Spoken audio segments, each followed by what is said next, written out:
Hey everybody, it's the coach. Welcome to this special Saturday edition of the NFL on EA Sports. Coming up, we've got a good one on tap between America's team, the Dallas Cowboys, and the Chicago Bears. With that, let's get out to venerable Soldier Field in Chicago. Standing by with the call, here are Brandon Godden and Charles Davis. First opened way back in 1924, but renovated in 2002. There's a look inside venerable Soldier Field in Chicago.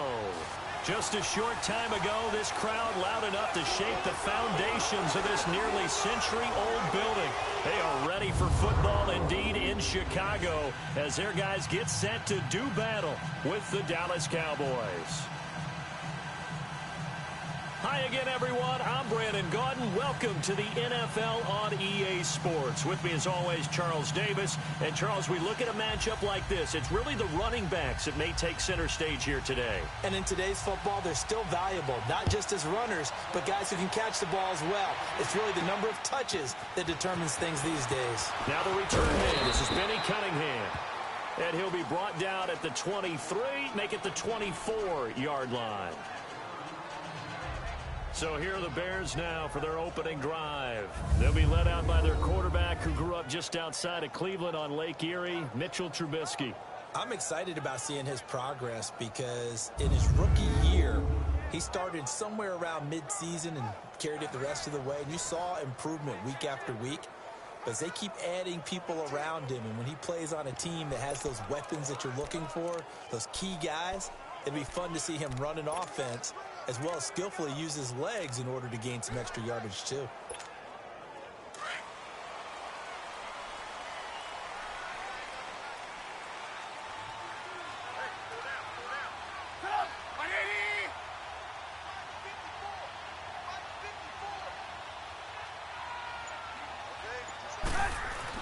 On 1st and 10, it's Trubisky. Throw left side complete. It's Burton. A really nice gain of 25 yards. His position, and he's listed as a tight end, but he certainly doesn't run like one, and that's what we're seeing more and more coming into the league. Those guys who can run, make plays after the catch, and gain that additional yardage. And using that speed there to turn it into a pretty nice little gain.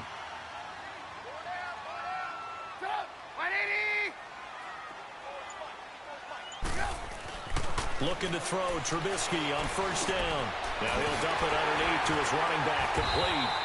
And he gets this inside the 35-yard line. 17 yards on the pickup there, and the drive will continue. They'll throw on 1st down with Trubisky. Now he'll dump it underneath to his running back, complete. And he'll go down at the 28. 6 yards on the pickup, and it'll make it 2nd down. Trubisky to throw again. Left side, and he's got a man. That's Burton. And he's brought down, but not before reaching the 8-yard line. A good pickup there of 20 yards. Again, it's Trubisky. And that's off the mark, incomplete.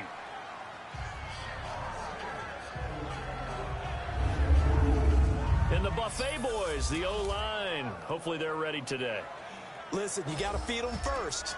But if you do, you usually get a great product out on the field. And when they play well, the quarterback can't wait to feed them afterwards. Nothing on 1st down, so the ball remains at the 8-yard line, 2nd and goal.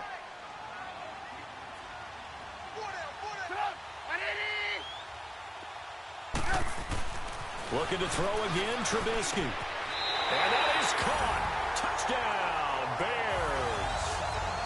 Benny Cunningham from 8 yards out. And the Bears take it all the way down the field and score on the opening drive. Well, he wasn't the guy they were initially going for, but after going through the progressions, it worked. When you have plenty of people who can catch the football, you don't always have to go to your primary target, and sometimes that target is actually covered. Nice job coming off of that and getting it to someone who was open. And the man out of the backfield gets in for the score. Parkey with the extra point, and it's now a 7-0 game. So the drive there took 6 plays, and the end result is a Bears touchdown.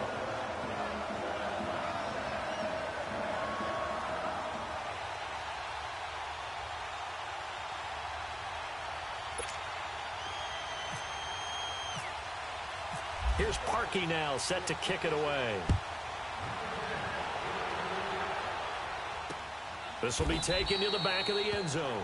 And no run back here. This will be a touchback, and it comes out to the 25-yard line. So here are the Cowboys now ready to go on offense for the first time. They'll be brought out by a man who hails from Sulphur, Louisiana, played his college ball at Mississippi State, the quarterback, Dak Prescott. The numbers he put up as a rookie, outstanding. But were they really, truly sustainable? Remember, they were 13-3 his rookie season. They ended up going 9-7 in 2017. How about they went from 4 interceptions in 2016 as a rookie to 13 his second year? These are numbers that you didn't expect to stay the same.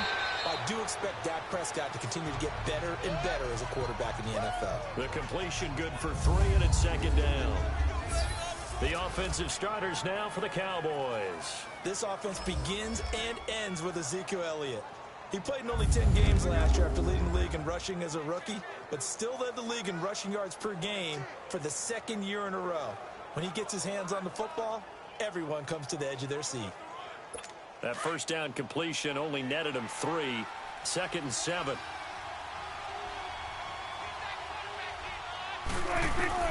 Second down, Prescott. He finds his target, Terrence Williams. And they get him down, but not before he takes it across the 40-yard line. It's his first catch, and it'll be good for 15 and a first down. Now, Charles, what's the mindset here offensively? You gave up the touchdown pretty quickly. Would it have changed if you got to stop it? It would be 0-0 right now, or no? I wouldn't think so. I think in most cases, just down a touchdown, you know, I mean, we're just getting started here. It should be a long way to go. You think to yourself, stick with the game plan, all the things you worked on in practice. But you have some teams that when they get down, their natural tendency is to aggressively strike back. And let's see if they want to get outside of the game plan we expect and try and be aggressive on their first series.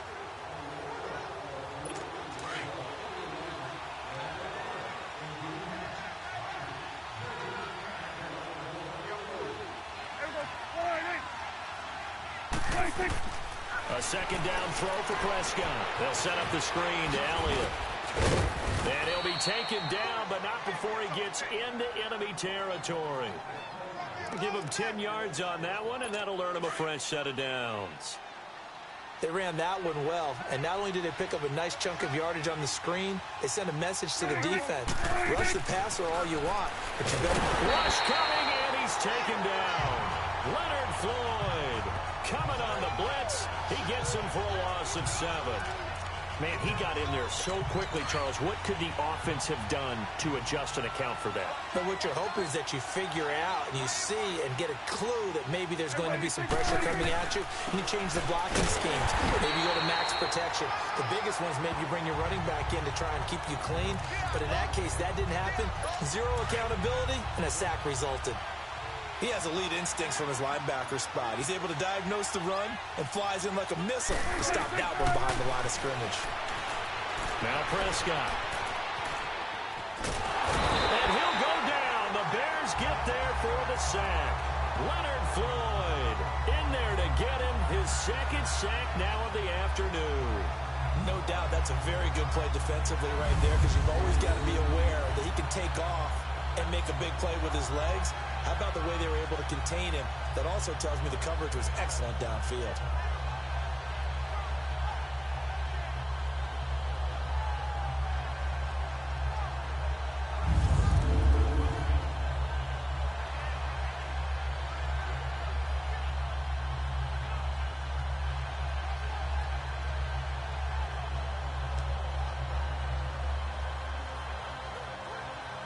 So on 4th down, here's Chris Jones to punt it away. Tariq Cohen is deep for the Bears.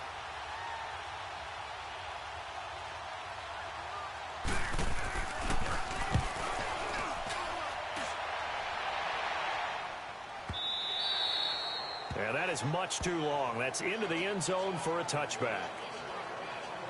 Chicago Bears offense, they make their way back out. Let's talk about the receiving core. All of a sudden, it's like, wow, this group might be pretty good. Allen Robinson, who came over from Jacksonville, he's back and looking sharp.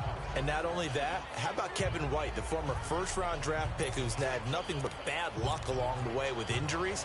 Finally scored his first NFL touchdown. That's regular season or preseason in their last game against Kansas City. So that's a feel-good story right there. And you want another one?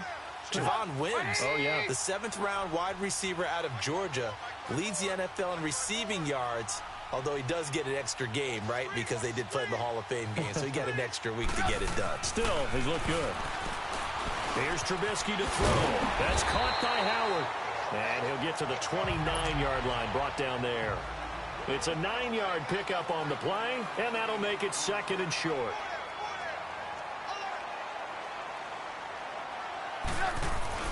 Here's Trubisky. And the hit jarred it loose. It's incomplete. Didn't have a receiver open downfield, and as it turned out, couldn't even find his outlet man because of the coverage. It was way too tight, unable to find anyone open. They tried to throw on 2nd down, unsuccessful. Now it's 3rd and 1. On 3rd and 1, it's Trubisky.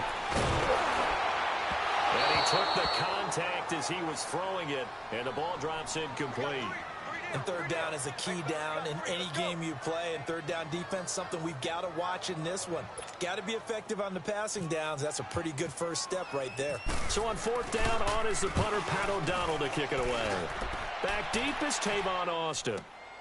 This is taken around the 12.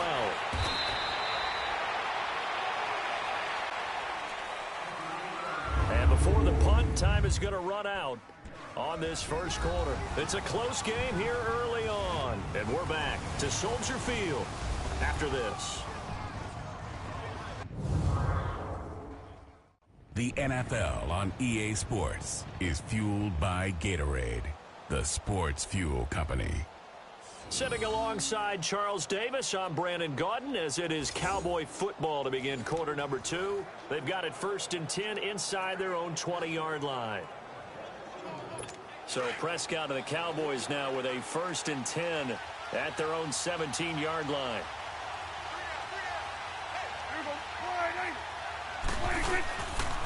They'll start the drive with a... And a short pickup there as he'll take this up to right around the 20. Kyle Fuller, the one to make the tackle. One thing to keep in mind, partner, especially in the second half, when you've got a running back of this size, of these dimensions, I can just tell you, attrition does set in for a defense because you're excited about hitting him in the first half. Maybe not so much in the second half, and some of these shorter gains turn into bigger runs later.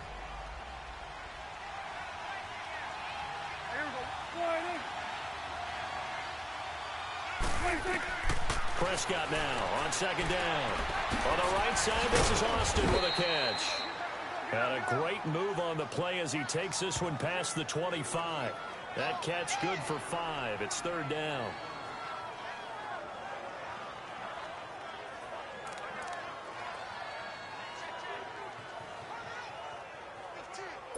So 3rd and 2, and I count 6 defensive backs out there.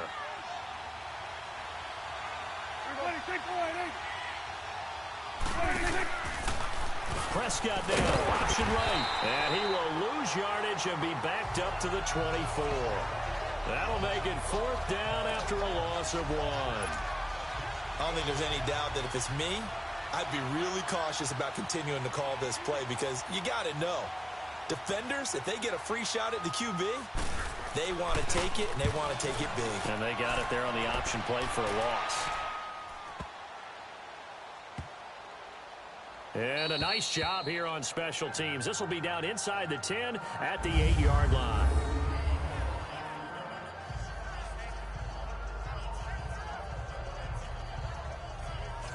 Here's the Chicago offense coming back out onto the field.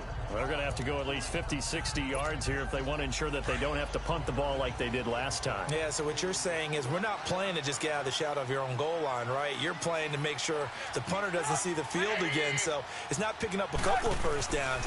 You want to pick up 5 or 6 first downs and make sure you move the ball into your territory. Now he'll dump it underneath to his running back, complete. And he's taken down, but able to get this up to the 20-yard line. 12 yards there as they move the chains. Now Trubisky on first down. Now he'll dump it underneath to his running back, complete. And he'll get this up to the 34-yard line. A really nice pickup of 14 yards, and it moves the sticks.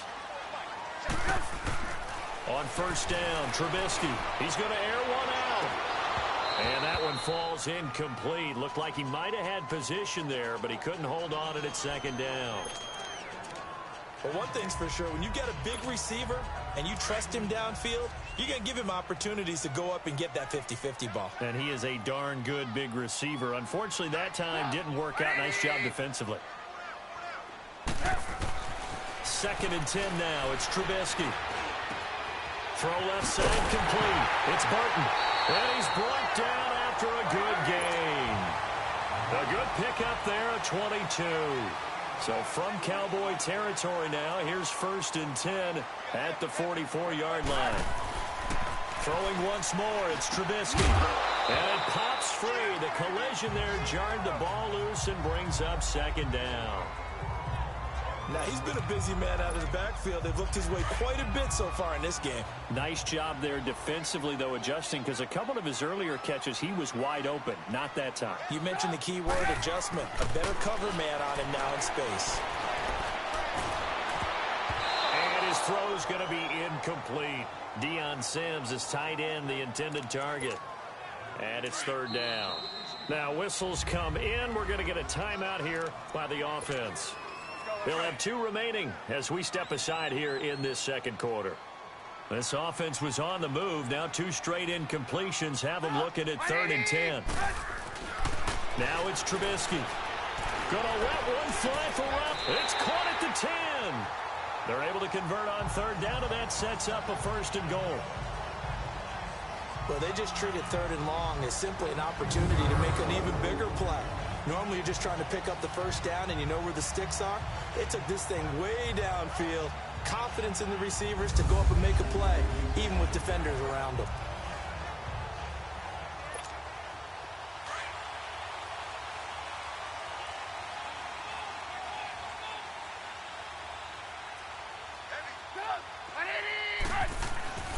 Now it's Trubisky. Got his man, and it's caught for a Chicago touchdown. Trey Burton from 10 yards out, and the Bears will add on to their lead. Trey Burton was a guy that flashed during his years with the Eagles, but he's always stuck as the 3rd option behind Zach Ertz and Brent Selleck. Now, with the Chicago Bears, definitely going to get his shot. Versatile player delivered right there with a touchdown catch.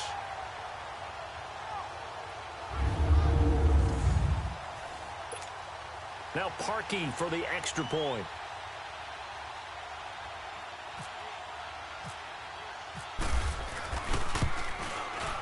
Parkey adds the extra point, and it's now 14-0. So that drive in total 8 plays, and it culminates in a touchdown for Chicago.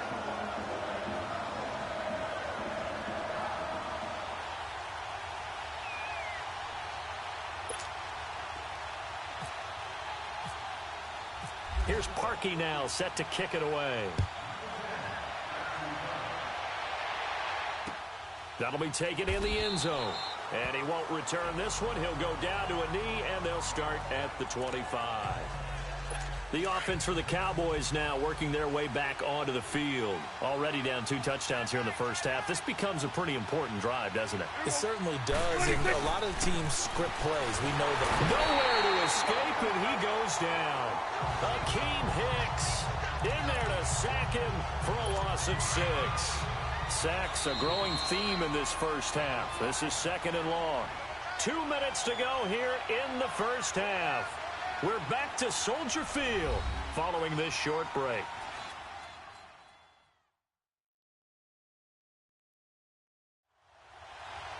A reminder, coming up at halftime, Jonathan Coachman will join us from Orlando with our halftime report. But business to take care of before we get there. A 2-minute drill before the coach's 2-minute drill. Sacks, a growing theme in this first half. This is 2nd and long.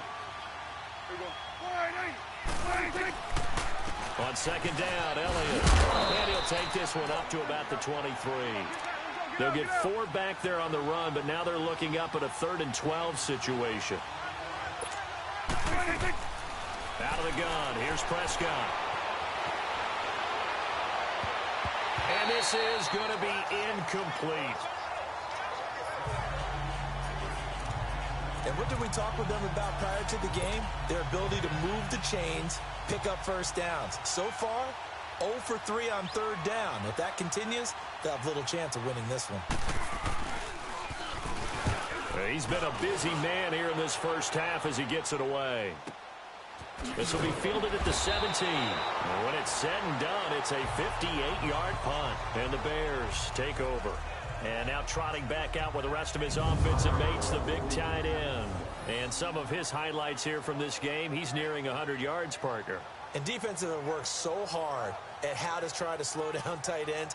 It was a lot easier, partner, in the old days because when they just lined up on the line of scrimmage, you either put a defensive end or a linebacker over them and tried to body them so they couldn't get off the line of scrimmage easy. And now? Now, when they split out, detach from the line of scrimmage, you put a linebacker out there, they're often too elusive for them. Shake them and get into the secondary too easily before someone else can try and pick them up. Trubisky will throw. And he finds Howard complete. And he'll get to the 29-yard line, brought down there. Give him 8 on the play, and it'll bring up a 2nd down. Now Trubisky to throw. And incomplete there. A nice hit. Jars the ball free and brings up 3rd down. Well, Ray, seen him catch a few passes out of the backfield in the first half. Unable to connect on that one. Certainly seems like getting him the ball out of the passing game, though, is part of their game plan. It certainly is because he catches it well, creates a mismatch. You're going to cover him with a linebacker, a corner, a safety. They feel like he can win every battle. And Robinson with a big catch. That goes for a gain of 31.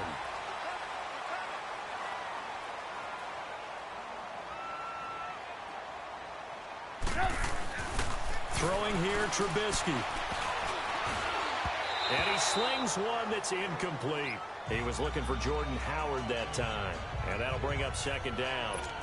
And that's one he's got to be happy to have back. There wasn't a hole open in the zone. You'd have to think on early downs like that first down there, you need to be a little bit more careful. Yeah, fortunately for him, got a couple more downs to play with. Now Trubisky.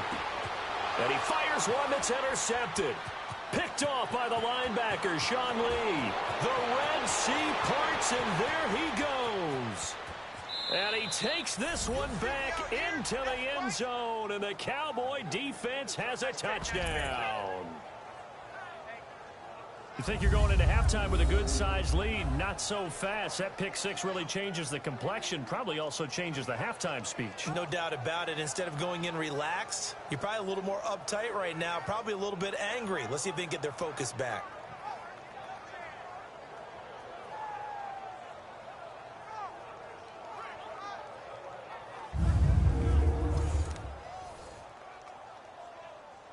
No going for 2. They'll kick the point after.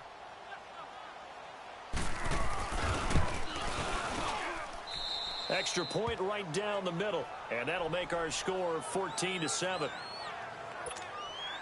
So they throw the pick 6. They'll get another shot at it now as this one's in the air. This is fielded a couple yards deep. And he'll wind up getting an extra couple yards here for his trouble as he'll bring this one out to the 27. The Bears offense led by Mitch Trubisky heading back out there. And he's looked pretty good. Does have the 1 interception, but 2 touchdown passes so far. Your analysis. they'll take the offset. When you talk about throwing 2 touchdown passes, no one wants to see an interception thrown, but those things happen in the course of a ball game and over the course of a season. But throwing 2 touchdown passes, that's why the team has an advantage. That's what they're looking for more of. He'll be hoping to make it a 3-to-1 ratio here in the second quarter. Well, you know, Charles, just thinking back, it was around this time a year ago, Hurricane Harvey was devastating the Houston area and other areas there in southeast Texas. 1 year later, though, J.J. Watt's Foundation announced it had raised and given $41.6 million in the last calendar year. That's phenomenal. And he was the NFL Man of the Year last season, and rightly so for what he did. And if I'm not incorrect, his goal when he started this to help all the people was $200,000. 41.6 million minus 200,000. That's a pretty good margin there. That's a heck of a margin. Congratulations to J.J. Watt, his foundation, and to everyone who contributed to help out the people in Houston. He'll look to throw. Gonna let one fly for Robinson. And that one incomplete. Had some position but couldn't hold on, and it brings up 4th down. This secondary has been roasted in this first half, but they're going to measure revenge there. Nice play on the deep ball. Yeah, they're going to need a few more plays like that in order to get their confidence fully back, but that's one step in the proper direction. It'll be a 51-yard punt that time. And control of the football switching hands with very little time remaining until the half.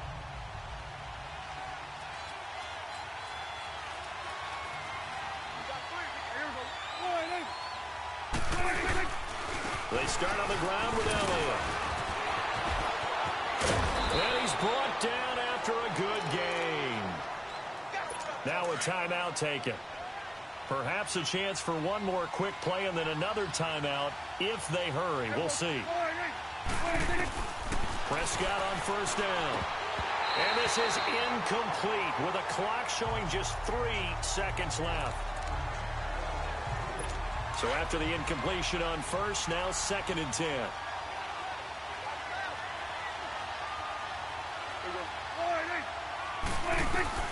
Final play of the half, Prescott. And it's incomplete. Took a shot, couldn't connect. We have hit halftime. Still 2 more quarters to go. We'll take a timeout. We'll be back after this. You're watching the NFL, and it's on EA Sports. It's in the game. Okay, right, Brandon. Thanks very much. And welcome in, everyone, to this slimmed-down version of the EA Sports Halftime Report. We want to remind you that new this year in regular season games, I'll take you around the NFL and give you stats and scores from games in progress, as well as look back at games that have already been completed. So keep an eye out for that. But for now, let's get you back out to Brandon and Charles. Okay, Coach, appreciate it. A 1-touchdown game here as we get set to resume play in the second half.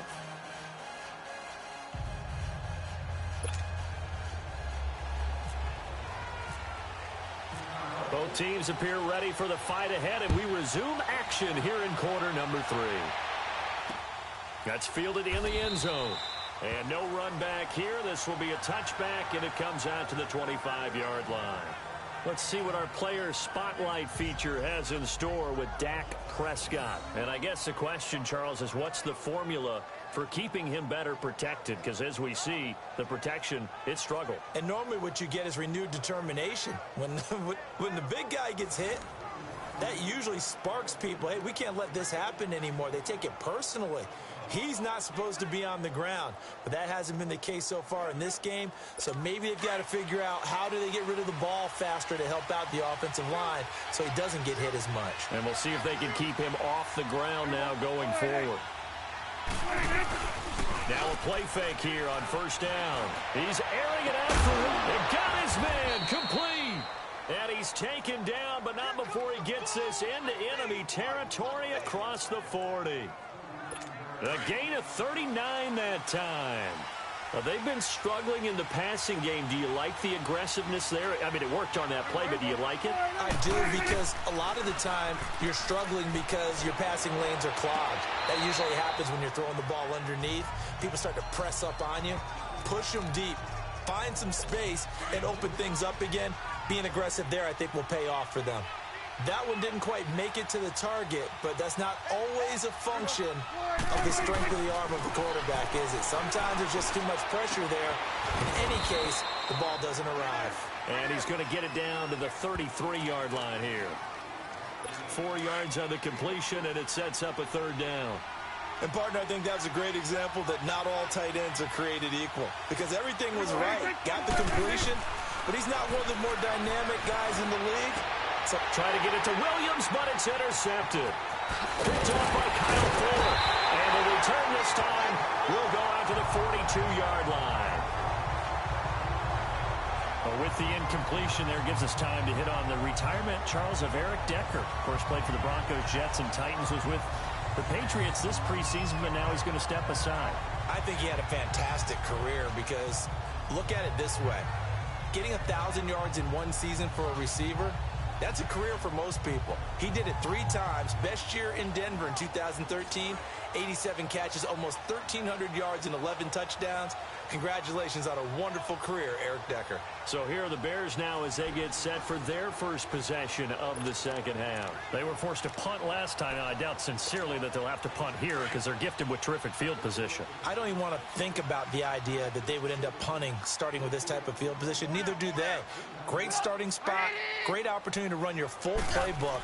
They want to take a shot here, they can go ahead and do it. Looking left side, and he's got a man. That's Burton. That goes for a gain of 31.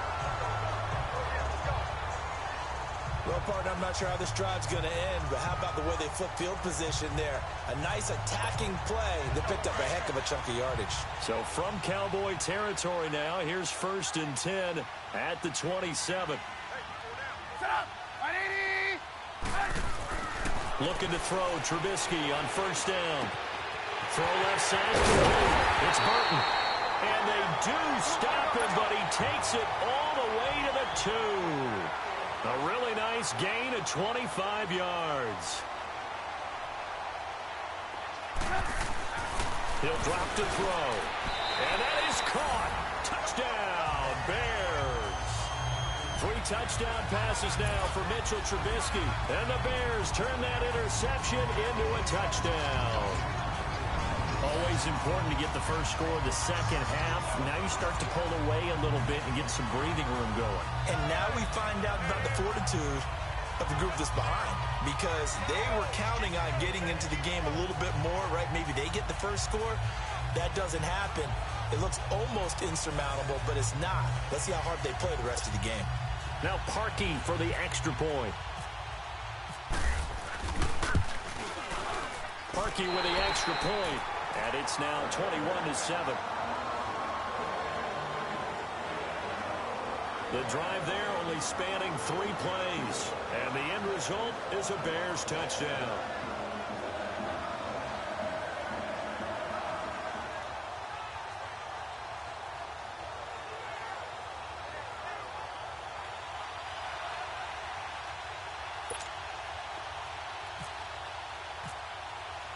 Here's Parkey now, set to kick it away. This fielded a few yards into the end zone. And the decision to bring it out will cost him about 5 yards as he'll get this only back to the 20. So out come the Cowboys now as their offense gets set to take over. And there are parts of their last drive they'd like to emulate. And, of course, they'd like to forget the inning, the interception. But they did put together, Charles, a nice sustained drive to get them down the field. Yeah, and unfortunately for them, the only thing that matters is part 2, right? Because once they threw the interception and finished off the drive, that does them no good to go back and say, well, you know, we had a good one going. Finish things off. That's the only way you can get it done. To throw is Prescott. And the hit jarred it loose. It's incomplete. Now, this at least is the right idea. I think they've got to get the tight end more involved. He had just 1 target in the first half, incomplete. Now incomplete here with the first target in the second half. Yeah, it should not stop them at all from going back to him. But find him. Find him. Prescott. Pressure, and he's taken down. A Bear sack. Khalil Mack able to track him down for a loss of 13. And it'll bring up 4th down. The amount of sacks that they've absorbed in this game is absolutely extraordinary. Let's just face it.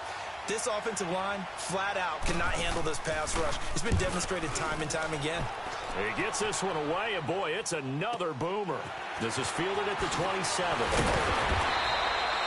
So a change of possession here on the punt. And possession will switch hands, 1st and 10. And now Chicago getting ready to go as they take the field. This is sort of what you would call a put-away drive, isn't it? I mean, they score here, especially a touchdown. It's almost out of reach. It certainly feels that way, and I think that they're going to call their plays accordingly because what you really want is pressure comes, and Trubisky goes down. Randy Gregory in there to bring him down for a loss of 7.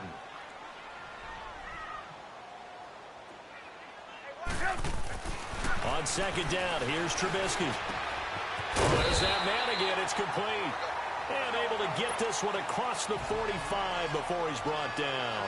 That'll put him over 150 yards receiving now. Quite a ball game and a 1st down. On 1st and 10, it's Trubisky. And this one is incomplete. Trey Burton, the one he was looking for.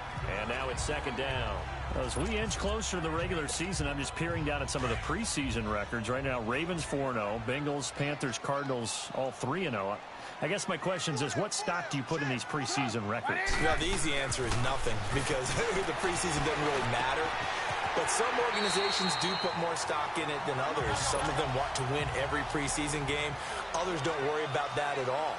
Intel has told me that only one team has won the Super Bowl after going 0-4 in the preseason, and that was in a strike year, I believe, when Washington did it. So, for the most part, you just don't want to go winless in the preseason. But remember this, the Browns and the Lions both went 4-0 preseasons, then they went 0-16 in the regular season. Speaking of winless teams, nowhere to escape, and he goes down. Sean Lee leading the surge there. He drops him for a loss of 6. Now Trubisky to throw on 2nd. Trying to get it to Robinson, and it's intercepted. Picked off Byron Jones. And his guys are going to take over at the 21-yard line. Well, when someone other than the quarterback is throwing the football, it's either beautiful or a disaster, and here it was the latter. Nowhere in between, right? You're exactly right. It takes some fortitude to call that type of a play, but when it doesn't work, oh, boy, you wish you hadn't. And he's going to get this one across the 30-yard line. 10 yards there to start the drive, and just enough by about the length of the football for a 1st down. You know, despite the scoreline, I think they've got to like where they are here. They're on the road and just one big play away from getting right back in this game. I'm going to follow right along with you because the spot they're in now is a credit to their defense. They've kept them in it by making the plays that they've made, and that just means you're one big score away from being right back there. Now the question is, can this offense step up and make that play? Because that's been an issue for them in this game.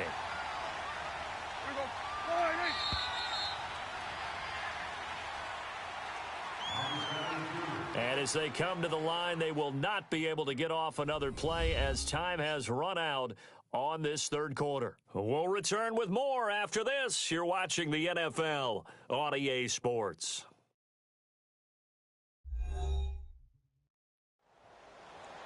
Back now at Soldier Field. It's the Cowboys in possession of the football, but they trail here as we begin the 4th quarter of play.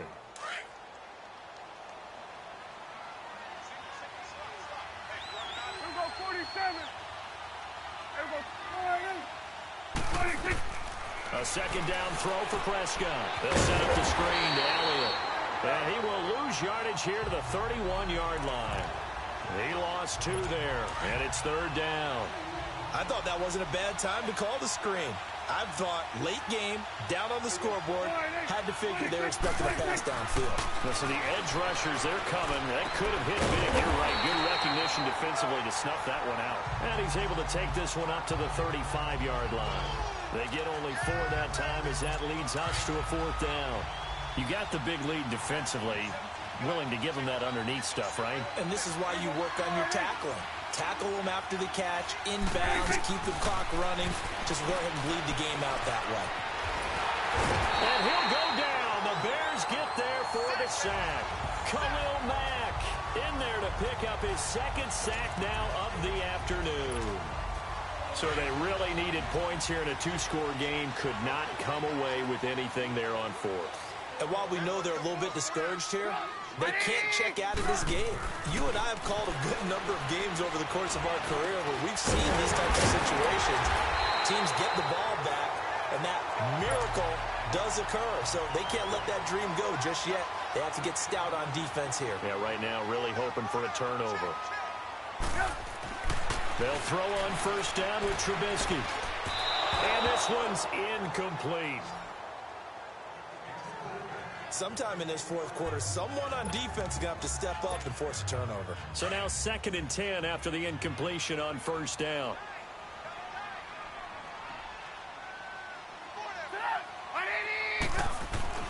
Second and 10, it's Trubisky again. And incomplete there. A nice hit. Jars the ball free and brings up third down. Even without a ton of pressure in his face, it just shows how difficult it is to pick apart his own defense. Those guys are sitting back, and they're not playing receivers as much as they're playing the eyes of the quarterback and when he delivers the ball.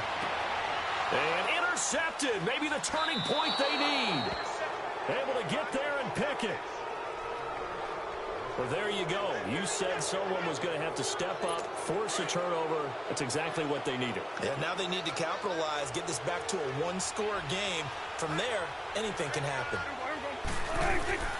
Following the interception, here's Prescott, and that is incomplete. It was Bryce Callahan jarring the ball free defensively. It's always a battle. Who's going to win on first down, the offense or the defense? Let's face it, if you've got the ball, 4 yards or more on first down is what you're aiming for. They tried to throw for it there. Nice effort to knock that one away and bring up second down. They'll run it now out of the gun. And he'll get only a couple up to the 22. The Cowboys on third down. They're struggling. 0 for 6 thus far. This is 3rd and 8.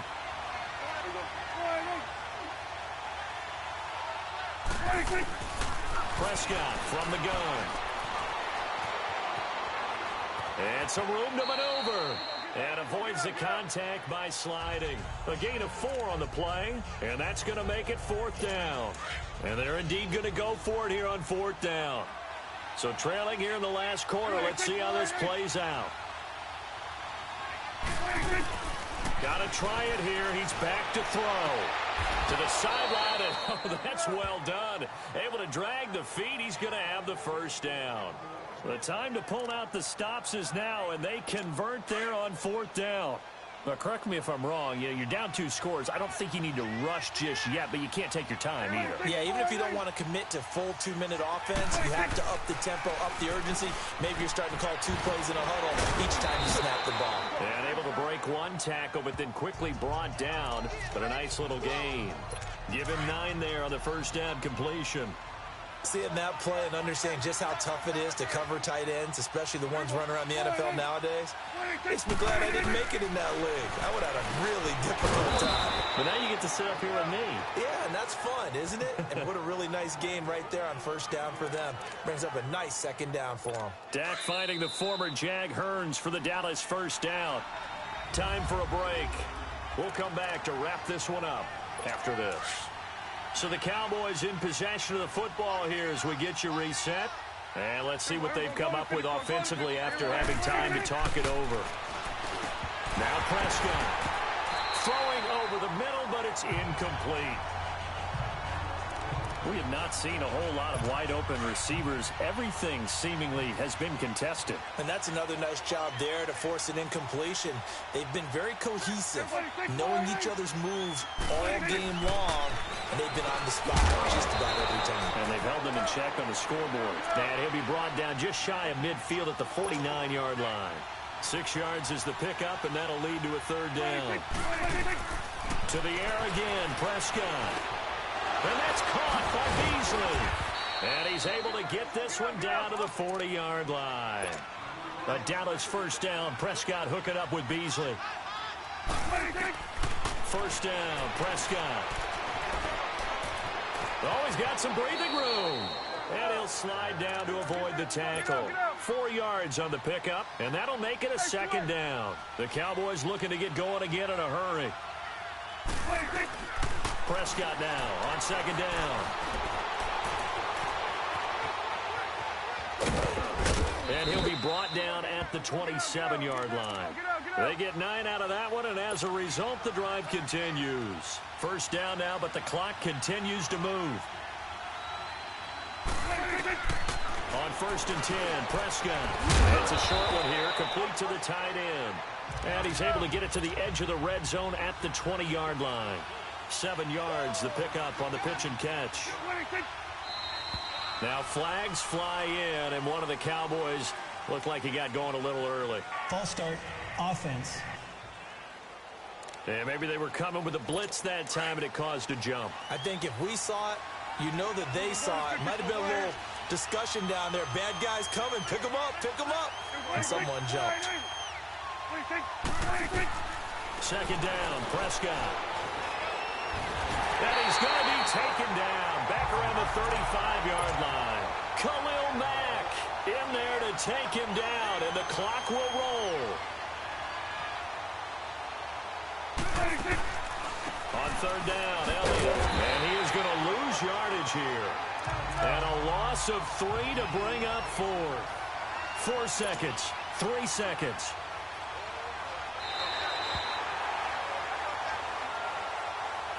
And, Charles, you know what coaches always tell us. We want to win our home games. That much we know. We want to protect our home turf. They got that done in this one. Exactly right. When you start a season, everyone's goal: win all of your home games, split your road games, and you're likely going to be in the playoffs. But when you win at home, boy, what a great feeling that is. You don't even mind if people are at your house when you get home after a win like that.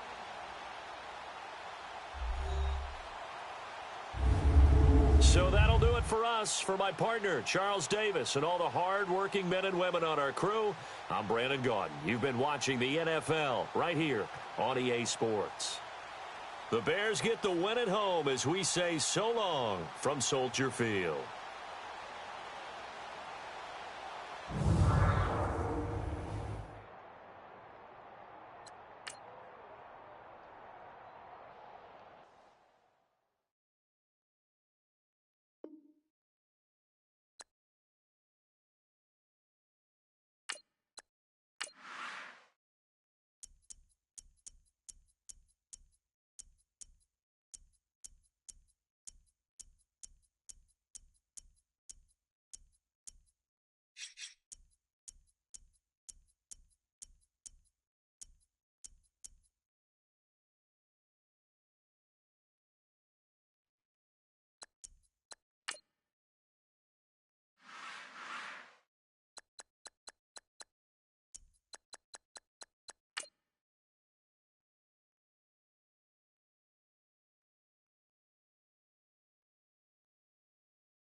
Hey everybody, it's the coach. Welcome to the special Saturday edition of the NFL on EA Sports. On tap is what should be a pretty good matchup between the New York Jets and the Washington Redskins. With that, let's get on up to FedEx Field near Washington. Standing by for the call of this one, Brandon Gaudin and Charles Davis. We are just inside the Beltway, about 10 miles east of the Capitol Dome as we come to you from FedEx Field here in Landover. Just a few moments ago, it was the Redskin defense being introduced, and the largest cheers went for their Pro Bowl cornerback, Josh Norman, as he and his guys get set to do battle with the New York Jets. And hi again, everybody. Alongside my partner, Charles Davis, I'm Brandon Gaudin. And, Charles, when you and I were going through our final run-throughs at breakfast, we kept thinking tonight we're going to get to see a couple of very good passing offenses. And we're talking about both sides having multiple receivers that can have an impact on this game. It's not just one guy that's going to make all the plays. If you take him away, maybe number 2, number 3, they make the big plays that impact who wins the game.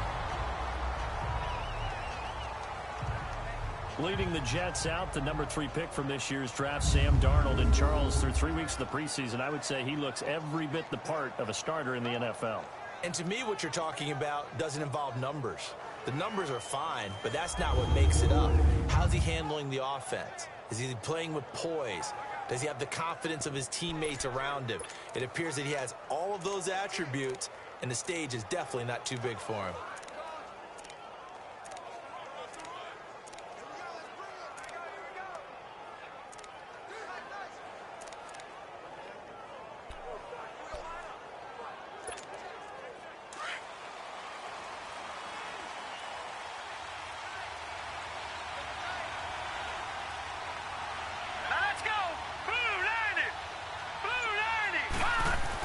On first down, Darnold. Now the pressure comes and he goes down. Just inside the 10, back at the 9. So after the sack, here's 2nd and 14.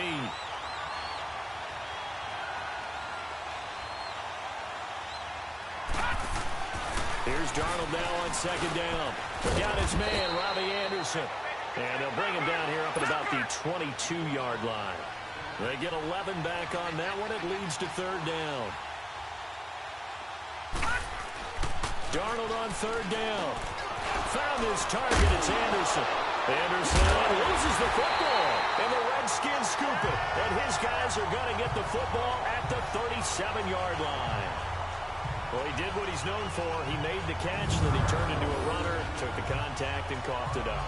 And all I remember as a player, when they catch the ball, when those acrobatic guys catch it, you have to make them pay sometimes. You have to put it on them, big tackle, knock the ball free. Anything you can do to slow them down.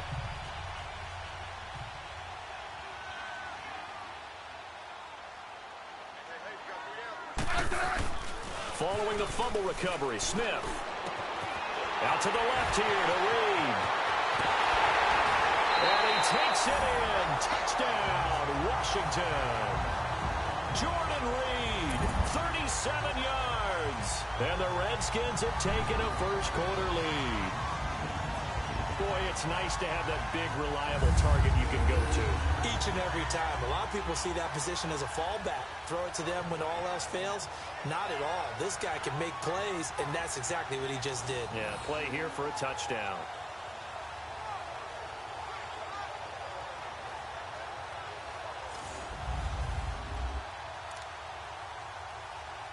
Dustin Hopkins on now to add the extra point.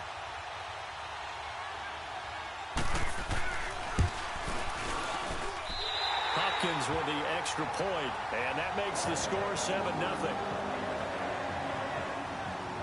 And we can break that scoring drive down pretty easily.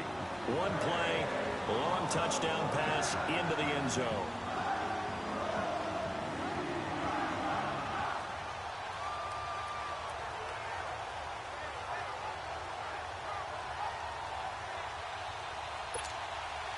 Here's Hopkins now out to kick it away. That'll be taken in the end zone. And no run back here. This will be a touchback, and it comes out to the 25-yard line. Now the Jets offense about set to take over as they head onto the field. And last time, not only the turnover, but that turned into 6 points. They got to make up for that here. We always hear about empty possessions, but some are worse than others. You can have an empty possession, punt the ball away, get yourself set to play defense, but when you turn it over, it changes momentum, and when they take it downfield and punch it in on you, that's a bad possession all the way around. Yeah, but you're hungry to get back out there, aren't you? You better be, because otherwise, it's going to be a long day for you.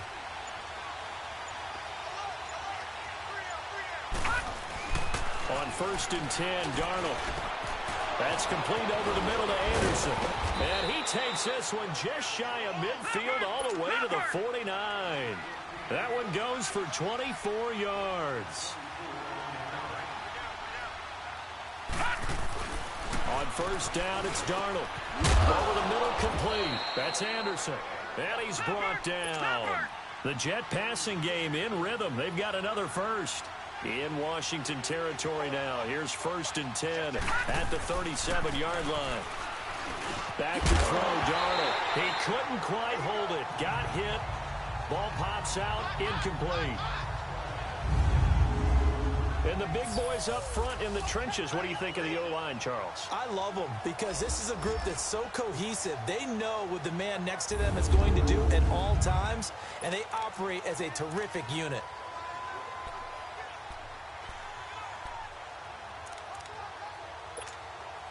An incomplete pass on first down. That leads to a 2nd and 10.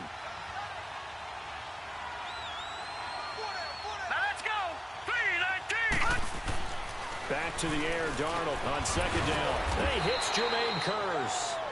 And he works it to the 30-yard line here, right at the 30. The reception good for 7. It's 3rd down. Darnold to throw again. Nowhere to escape, and he goes down. Jonathan Allen in there to drop him for a 4-yard loss, and it'll be 4th down. And here we go on 4th. Darnold, he's got Kearse. And he's going to get this down near the 20-yard line. The conversion is successful with a sizable gain of 13, and the decision to go for it looks like a smart one. A 1st down throw, Darnold. The grab made by Kearse over the middle. And brought down, but not before they get it inside the 10 to the 7.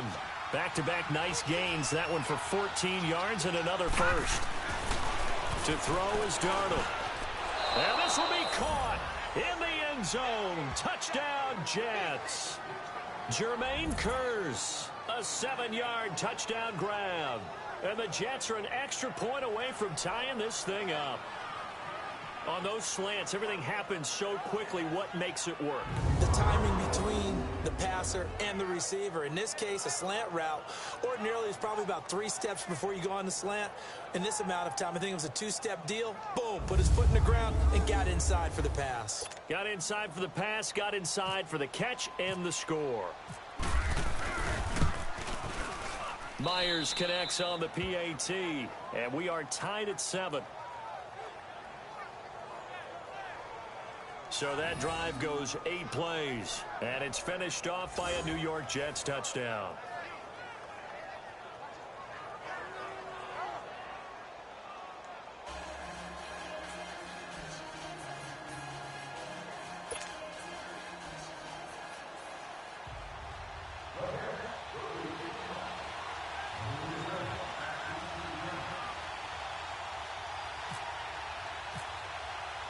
So a tie ball game here as the kick's away. That's fielded in the end zone. And no run back here. This will be a touchback, and it comes out to the 25-yard line. As Washington's offense comes back out there, gives us a chance to talk about Adrian Peterson, who signed with the Redskins on the 20th. He says he feels like he still has juice in the tank. He's always going to feel that way. One of the most competitive players the game has ever seen. Struggled in New Orleans last season before getting to Arizona and put up decent numbers there, 448 yards rushing. Chewed up Tampa Bay in the first game that he played for the Cardinals, but he only averaged 3.4 yards per carry for the season. How about the performance with Washington in his first preseason game? Averaged 5.1 yards per carry. If that's the AP they get, they'll be excited. It's Steve McClendon that time who winds up getting him down. Well, it's time for them to be good teammates right here, and what I mean by that is possess the ball for a little while. Get at least 2 first downs. Give their defense a chance to settle down a little bit after they give up the touchdown. To the sideline, wow, what a catch. Doesn't get a lot out of it, but he is able to keep the feet in bounds. I think defensively you're okay with that. You're in the first quarter. He's going to get some catches, but they rallied to him quickly. And that's what you count on, and I like what you just said. First quarter, can you do it all game long? They catch it, you tackle them, they go down on the spot. Because when you're able to do that and you don't give up big chunks of yardage after the catch, now you put the offense in a position where every series, they have to work hard to pick up first downs, and you tend to stall them out when you do that. First catch for the Redskins, leader in the receiving yardage category a year ago. Good for a first down. I think it all came together there. In-breaking route, drove it with excellent pace. Money throw right there to move the sticks. And he's going to find his man out of the backfield. That's complete. And he'll be brought down right at the 45-yard line. It'll be a 3-yard gain, and that'll make it second down.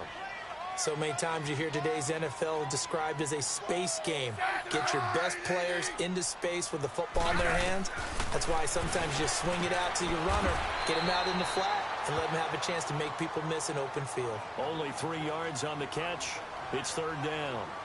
Well, they're unable to convert that into much, but it's never a bad idea to try to get the ball into a tight end of his caliber's hands and see what kind of disruption he can cause. Smith on third down. And he's going to go down. They sack him back at the 42. That's something this coaching staff told us they want to see a lot more of this season. I imagine the entire time in the offseason when these guys were taking breaks from watching film, when they were out running and doing all the other things, all they were thinking about is, how do we create more sacks? They loved what they just saw there. Because they were near the bottom of the league in 2017.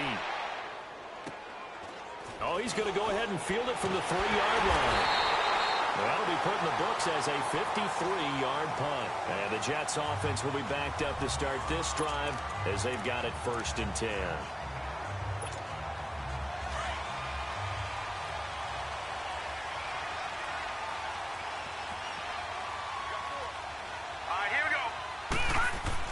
Darnold on first down. That one's complete to Tomlinson. And he'll get it up here this time to the 21. A good pickup there. 8 yards on the first down completion.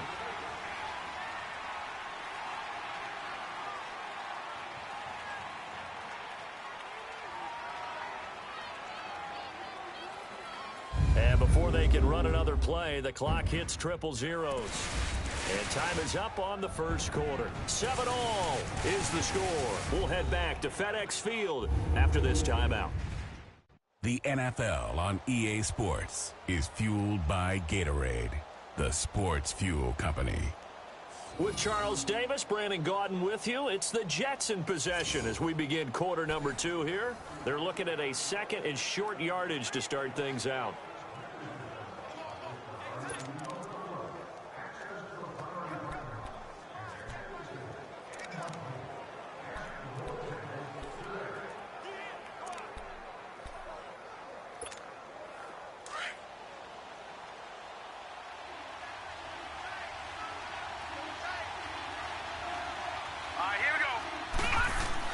On second down, Darnold. And it's a short one here, complete to his tight end. And this one will go to the 28-yard line.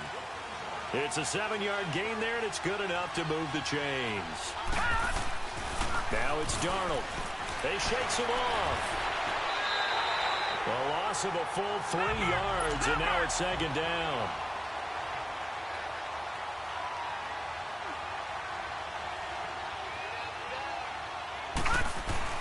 To throw on second down is Darnold.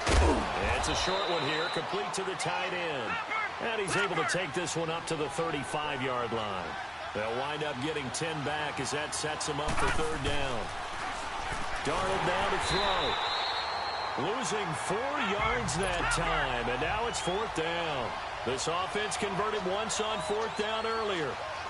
Now they're out there again to try once more. Here's Darnold. Got his man complete over the middle. That's Anderson. And they get him down, but not before he takes it across the 40-yard line. A big pickup of 12 yards on 4th down to keep this drive from stalling. Here's Darnold. Over the middle, complete. That's Anderson. And taking it across midfield and inside the 45. 15 more there, and they're on a roll. It's another first down. Darnold. He rifles one that's intercepted. Picked off by the linebacker, Zach Brown. And to the 40-yard line, that's where the return stops. Charles, when plays like that work, It's a thing to behold, but sometimes we see why they're very deep in the playbook. And how many times have we been at practice and heard all the other guys chirping about, you know, I used to play quarterback in high school. I can do this, until it becomes a game situation. Not quite the same in many cases. Now the first play of the drive there is incomplete. Oh, boy, partner, did that just happen? I've got my hand over my eyes right now because, like him, it's going to haunt my dreams, too. He was wide open. How did he overthrow him there? Defensively, just very lucky. You know that they got away with one there. On second down, Peterson. And he is met quickly in the backfield. Down he goes, folded like a lawn chair. It's a loss of 2, now third down. Perfectly designed blitz right there. They took that one from the grease board to the field because they were able to free up their linebacker to get into the backfield and spill the play. They'll fake the handoff. Now Smith. And it's going to be incomplete. He was able to catch it there on the right sideline, but out of bounds, says the line judge. And it's going to bring up fourth down. It was no secret who they were trying to get the football to. Well, no, they went to him on first down, second down, third down, all 3 incomplete. Yeah, and when you're unable to connect and you force it in that direction, all you're doing is giving confidence to the defense. They feel like they're really hurting you in a big way. And not what he was hoping for there, as this will hit in the end zone for a touchback. The offense trots back onto the field, and we shine our Madden spotlight on Sam Darnold. And maybe he's starting to wave the white flag a little bit. He's playing pretty well, but the pressure, it's got to him. Has to find a way to step around it, step through it, or just handle it. Because, as you mentioned, he's having a pretty good day overall. Just the hits keep coming and taking those sacks. That's not the way that they want to finish a ball game with their quarterback on the ground so much. He'd like to stay upright. When he's been upright, he's been pretty good.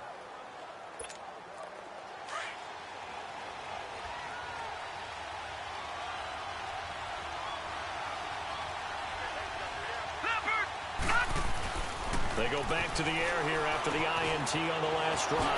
Got his man complete over the middle. It's Anderson. And he gets this one all the way up to the 40-yard line. A good pickup there of 20 yards. On first down, Darnold. He can't avoid the pressure. Redskins get there. Sacks, a growing theme in this first half. This is second and long.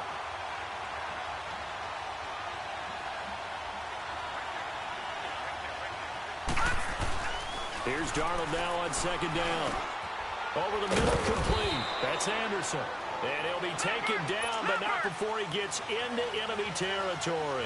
The Jet passing game in rhythm. They've got another first. Now Darnold. And he's going to go down. Back near midfield at the 49. Zach Brown able to drop him for a loss of a couple. He'll look to throw. Oh, the pressure too great, and he goes down once more. Matt Ioannidis in there to get him, and this pass rush strong now. That's sacks on back-to-back plays. Now on third and long, they'll look to throw. Got his man complete over the middle. It's Anderson, and he'll take it down shy of the 45 at the 46. They do get 10 back, but still a ways to go on fourth. They snap it. They're going for it. Here's Darnold. Found his target. It's Anderson. And he gets this inside the 35-yard line. Coming up at halftime in a little less than 2 minutes, we'll send you to Orlando where Jonathan Coachman is standing by. He'll have highlights and analysis of this first half.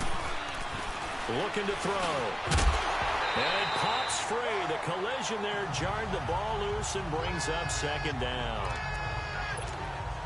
The beauty of being able to play a zone defense when you can sit back and see the ball coming out of the quarterback's hands, guess what? Creates a lot of confusion, kind of a muddle in the middle of the field where you go make a play on the football.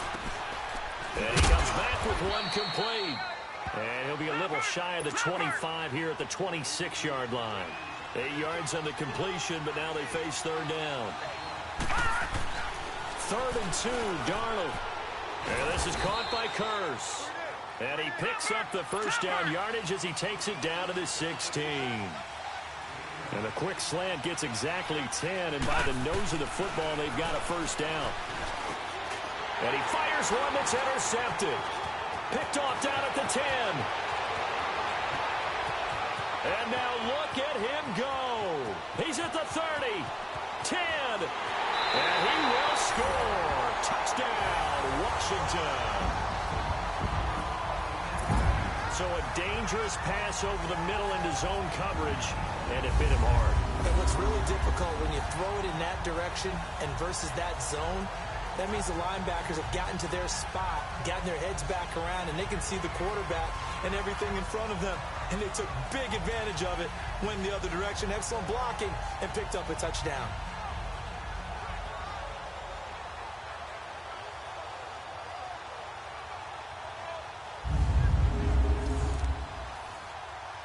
On is Hopkins now for the extra point.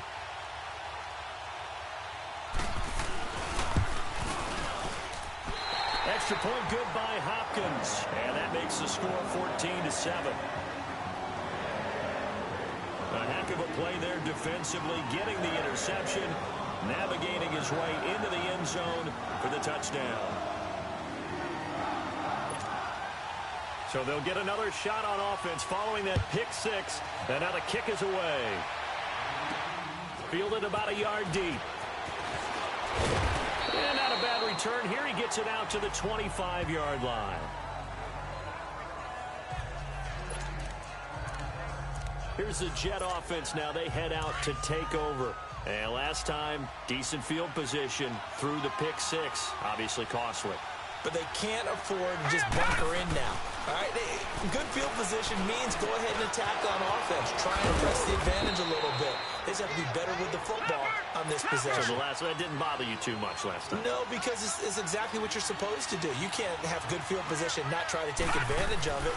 Sometimes the defense makes a good play, too. And he's going to go down. They sack him back at the 42.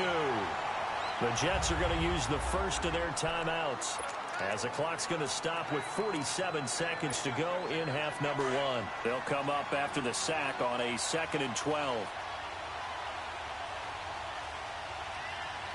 Hurry up, here we go. Back to throw, Darnold. And he's going to go down again. They'll get to the line here, but remember, it's also 3rd down.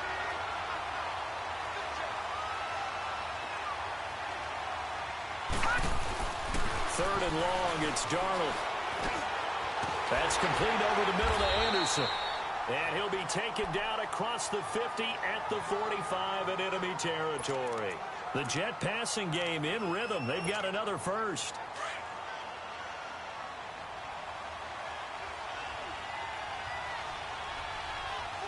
Hurry up, here we go. 3-19. On first down, it's Darnold. Carrying one deep for Curse. And for the 3rd time here in this half, it's intercepted. Picked up by the all-pro corner, Josh Norman.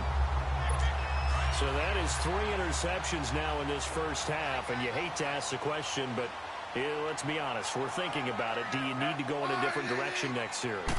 Potentially. We know that he's probably not going to be on the Pro Bowl ballot. That's not really his stature here. But he has been their starting quarterback for this game. So they've got to weigh things about who's behind him. Do they think he can snap it back into gear? Maybe change up the play calling to help him out a little bit.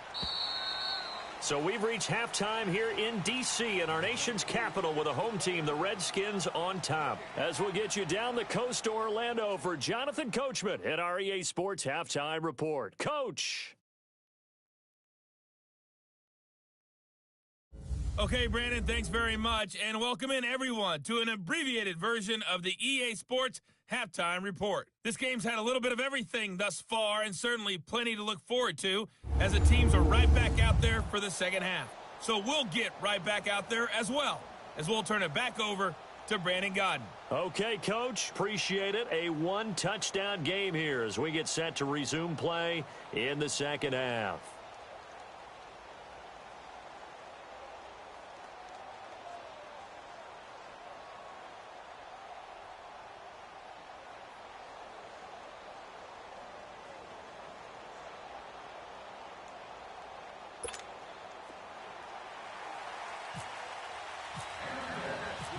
The Redskins in a good spot. They've got the lead. They will get the football as the second half gets underway.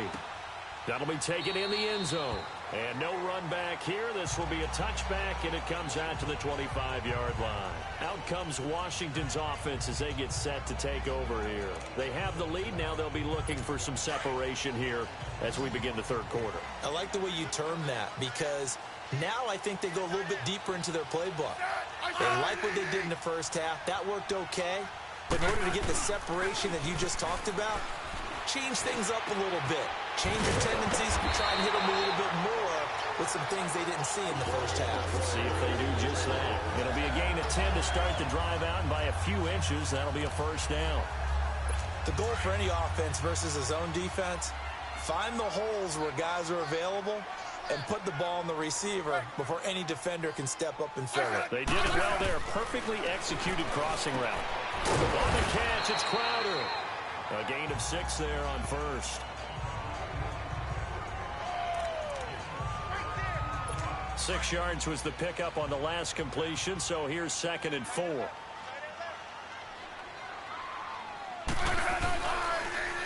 Handoff comes to Peterson, and he stopped immediately there. Call it no gain that time as it's going to leave him with a third and about 3 to go. I know the scouting report on him is that he doesn't possess the eye discipline to be an elite linebacker, and what that means is his ability to read, react, and make a play. But on that one, he looked like one of those guys. From the gun on 3rd down, Smith. And able to catch it on the left sideline, but they're going to rule him out of bounds. So it'll be incomplete, certainly one they'd like to have back as it brings up 4th down. I'm not sure we could spot any tendency here on this 3rd down. They could have run it or passed it. Either one was available.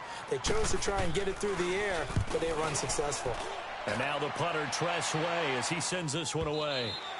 And a bit of a mistake there. This is well into the end zone for a touchback. So here's the Jets offense now as they get ready for their first possession of the second half. They were able to get the stop defensively. Now a chance really to set the tone here in quarter 3. They can really take charge, can't they? And this is probably how it was drawn up at the half. I think we can go inside the locker room, all right? And I think we would see up on the grease boards, stop them defensively, get the ball back to the offense, and let's go downfield and score. Seems simple. Blitz coming, and down he goes. Pass protection has been a problem all night long as they come up facing 2nd and a bundle. Back to throw here. And the pressure gets to him again. Jonathan Allen in there to get him for his 2nd sack of the night.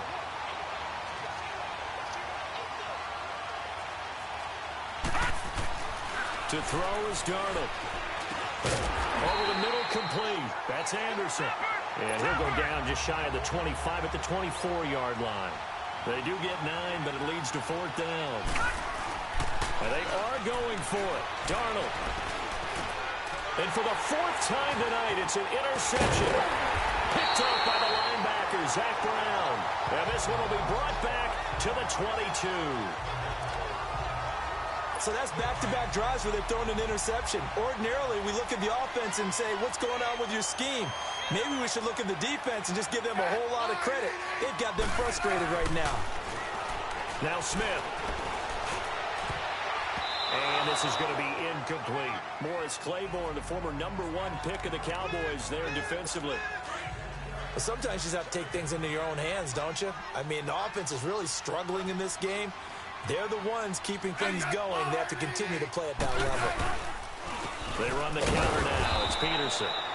And forget about finding a lane. He barely had time to look up before he was planted in the backfield. When Leonard Williams was picked in the 2015 NFL Draft, I compared him to Merlin Olsen, and I got a lot of grief about it. Did you just see that play there? Did you see how he made that move and made that tackle? That was Merlin Olsen-esque there. I just perked up when you said Merlin Olsen. Yeah, a lot of people say, hey, that's too much, too far, and maybe it is early, but I think this guy has a chance of fulfilling that. Hey, John. 3rd and long, it's Smith. And incomplete, almost intercepted. Had a great shot of picking that off in the end zone. And now 4th down. Not only was the call spot on, how about the execution of that defense right there? The zone was absolutely locked up tight.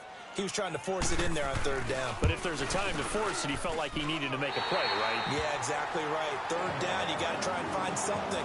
There's nothing available there for him. Well, the offense, they got the ball in a great spot, but they went nowhere. Forced him to take just the 3. And they'll be, happy taking the 3. But those guys on the other side, they've got to be ecstatic. They didn't let them get anywhere. It made them kick a field goal. That almost feels like they got the advantage, doesn't it? Andre Roberts now to return it. And he'll take this up past the 20 and down at the 22-yard line. New York set to take the field. They're sort of seeing themselves spiral out of control. Let's see if they can get things back on track. And this is where the coach is walking that line of being calm and really being firm with his team. Had one tell me once, when we were having a tough patch, this too shall pass, this too shall pass. And finally we kept having a rough patch. He said, but you got to do something to make it pass. And that's what they have to do. They've got to get some control back, get themselves reasserted, and calm things down. See if they can get calm and reassert themselves here. 13 yards as the quick slant keeps the drive moving. Darnold on 1st down. Got his man complete over the middle. It's Anderson. And he's taken down, but not before he gets this into enemy territory across the 40. Chewing up big yardage. Another nice gain there. This one goes for 20.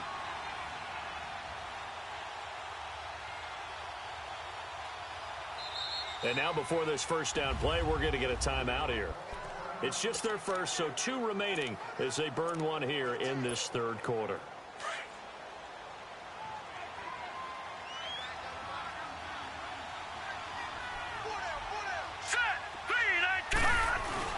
A 1st down throw, Darnold. The grab made by Curse over the middle. And he gets this one all the way down inside the 20-yard line. And a nice gain of 21 yards. Darnold from the red zone now. He's got his man. It's Curse. And all the way down inside the 5 to the 4. 12 more yards there and another 1st down. Throwing again is Darnold. Got a man. It's caught. Touchdown, Jets. Jermaine Curse, his 2nd touchdown of the night. And the Jets are able to make this a close game again. And it was a tight window. He knew he had to rocket that thing in there. He got it done. And when you're able to complete one like that, your confidence has to just go sky high. You just mentioned it. Tight window, zings it in there despite excellent coverage. Result, touchdown. The extra point now coming from Myers. Extra point up and through by Myers. And the lead's down to a field goal at 17-14. A drive that time of 6 plays. And it ends with a Jet touchdown.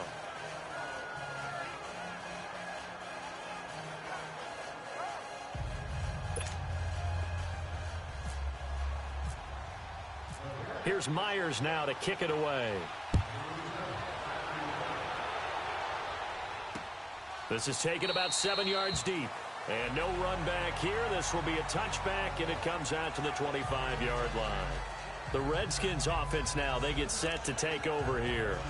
And they're not going to play this conservative, I don't think. They had the field goal last time, and they're up, but they're looking to put a drive in the end zone. Oh, I agree with you totally. No one goes out on the field and says, all right, let's just settle for 3, except in certain situations, trying to ice a game, that sort of deal. Most of the time, it's end zone, and that's what you're thinking, and I believe that's exactly what they're thinking as they begin this one. Yeah, no quarterback ever goes out there saying, hey, let's get 3, right? Not one that I've ever met. Hey, let's roll. I said, Here's Smith now on 2nd down. And they'll get it all the way out near midfield to the 45. A good pick up there of 20 yards. Smith now 6 for 6 since coming back out of the locker room. It's 1st and 10.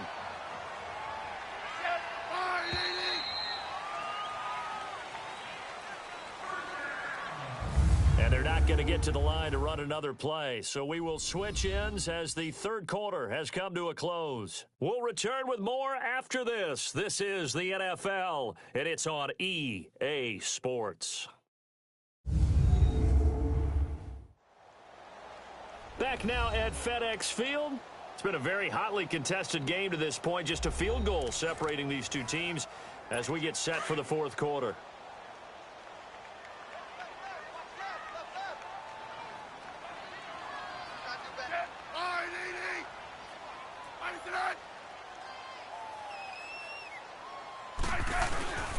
First down, here's a run with Peterson. Pushing forward for 3 up to the 48. I like a guy who understands the situation. I also like a guy who you look at him and you say, that looks like a guy who knows the coach is going to say, guess what? You drop this one, you'll be carrying around the traiing facility for an entire week. Maybe flashback to high school or college, carrying it around campus, right? The old gauntlet drill, right? Anyone get the ball out while he's sitting in class and bring it back to the coach? He's in big trouble. And this is why the head coach gets paid the big bucks. Look at where they are in this situation, partner. Do you throw the ball here in a long-distance situation? Do you run it again and trust your defense and make sure you take care of the ball and punt it away? What kind of options do you have here, and what do you trust more on your team? Yeah, they may have just pushed him back into that throwing situation. We'll see. Smith finding Doxson that time for a Washington first. Big hook up there, forced to throw it on third down. The connection's going to keep the drive alive and also keep the clock moving. Yeah, and from a defensive perspective, didn't get a sack, didn't knock the ball free, didn't break up the pass. The clock keeps running on you. You're in a dire situation now. And brought down, but able to get it to their 30-yard line. Another nice gain, 13 yards that time, and another first down. These guys are running offense like you drive. The pedal is down, stomped down. How about that? Back-to-back completions. They are rolling. So much for being conservative and running that football. About 3 yards there to the 27. I like that run right there, partner. Not the flashiest run, not the one that's going to break for big yardage, but he understands the situation, and taking care of the football, paramount, and he got it done. Nursing that slim lead, you're exactly right. Hold on to that ball. Here's Smith. It's a short one here, complete to his tight end. And he'll go down here right around the 23-yard line. Only 3 yards on the catch. It's third down. I think it's okay there. They didn't get a whole lot on that play, but it's nice to have a safety valve that's built like this guy. Big target, guy you can spot pretty easily. Put it on him when your other targets aren't open. Dancing to his left. And he's going to have to eat this one as down he goes. And no matter what the situation, the O-line just hates that because they feel like they didn't protect little brother back there, right? Man, that's just so difficult for them because just think about every single play. When you decide to throw the football, you're dealing with some of the best athletes on the planet. You talk about guys, if they weren't playing football, they'd be starring in the NBA at power forward. It's a really difficult task. And Hopkins' kick is good. And they stretch the lead to 6. It's 20-14 now. So they get the 3, but you wonder now, is that going to be enough? Excellent question, because when I look at the smiles on that side of the field, they're a little tight, aren't they? If they had scored a touchdown there, those would be big half-moon grins right now because they'd feel a whole lot better about their position. And a touchdown in the other direction, all of a sudden they're down. Roberts on the return. And he'll take this across the 25, couple extra yards up to the 27-yard line.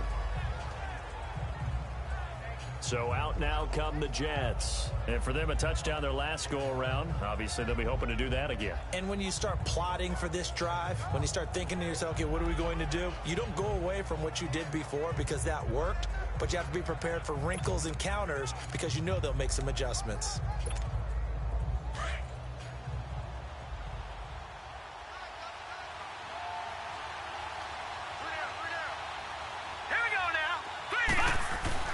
Back to throw. And he can't get a throw off. He's taken down. What a huge play at this point in the game. And it's a rush to the line right now for the Jets. They'll look to throw. Over the middle, complete. That's Anderson. And he gets this one just shy of the 40. They'll mark him down at the 39. The result, a first down as the quick slant gets him 14. to throw. Got his man complete over the middle. It's Anderson. And he gets this one to midfield before he's brought down.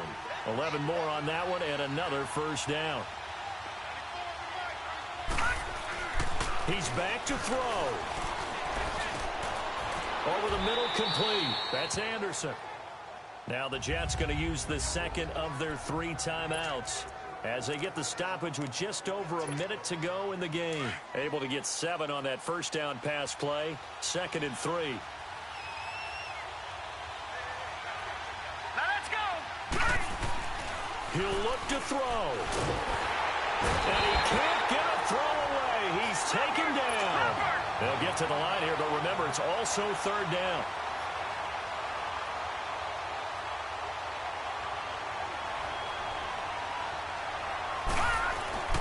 Darnold. And he's got his favorite target yet again. It's complete. And now we won't see a play on first down. We're going to get a timeout instead as they stop it here with just under 40 seconds to go in the game.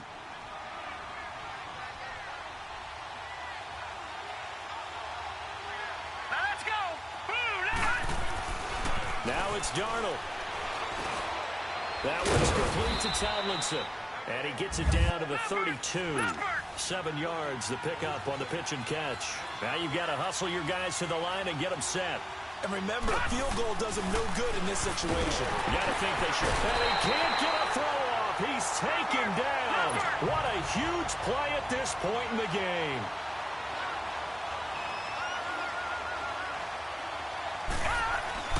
Darnold now to throw. He's going to let it fly. And it's knocked away and incomplete. Now one more shot at it. Obviously, again, they've got to go for the end zone. Well, we've seen it happen before. How about Aaron Rodgers throughout his career? He seems to pull it off about every other week. But if I'm the defense, I'm rushing the quarterback and making him move away from his throwing arm. That makes it a little bit tougher to get it downfield. And it's incomplete. So their final drive comes up empty. And with that, the ball game is over. And, Charles, I think when the schedule comes out, all teams, no matter where they're predicted to finish, talk about protecting your home turf. They were able to do that here in this one. Similar to a tennis match, right? Not letting them break your serve. That way you hold on to it. They got it done, and they feel very good about that victory.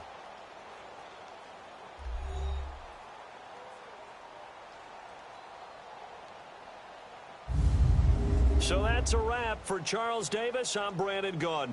And this has been a presentation of the NFL on EA Sports. For more, check us out at easports.com.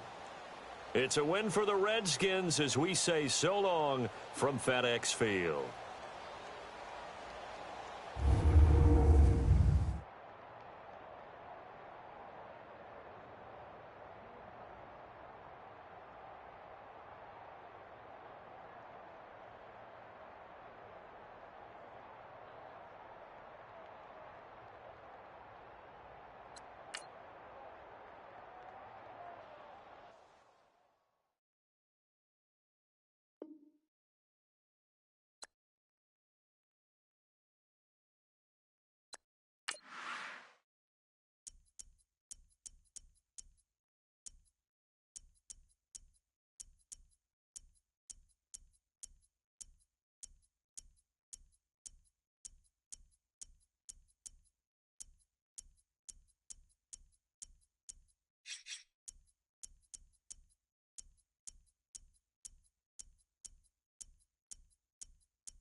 Hey everybody, it's the coach. Welcome to the special Saturday edition of the NFL on EA Sports.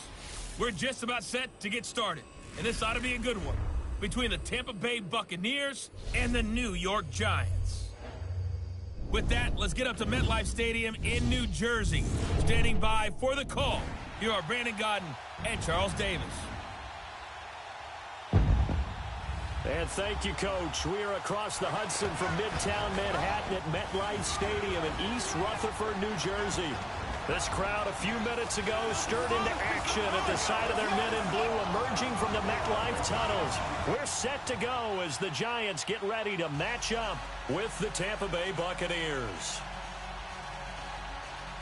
And hi again, everybody. Alongside my partner, Charles Davis, I'm Brandon Gaudin. And, Charles, when you and I were going through our final run-throughs at breakfast, we kept thinking tonight we're going to get to see a couple of very good passing offenses. And we're talking about both sides having multiple receivers that can have an impact on this game. It's not just one guy that's going to make all the plays. If you take him away, maybe number 2, number 3, they make the big plays that impact who wins the game.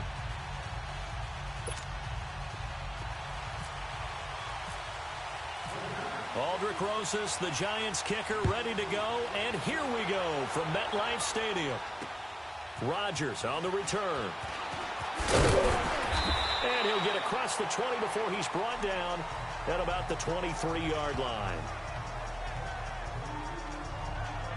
We are set to get our first look at Tampa Bay on offense. And for the first 3 weeks of the regular season, it's not going to be Jameis Winston. It's going to be Ryan Fitzpatrick in all his bearded glory. And they're hoping that his veteran presence, understanding of the offense, and poise will guide them through a heck of a start.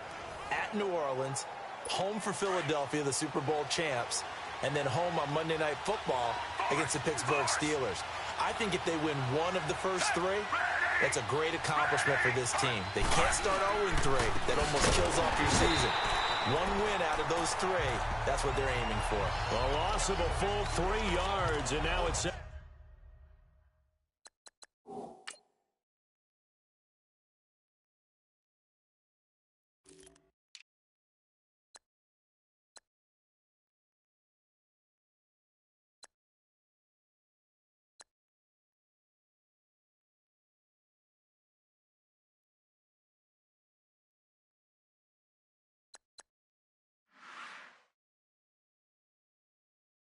It down.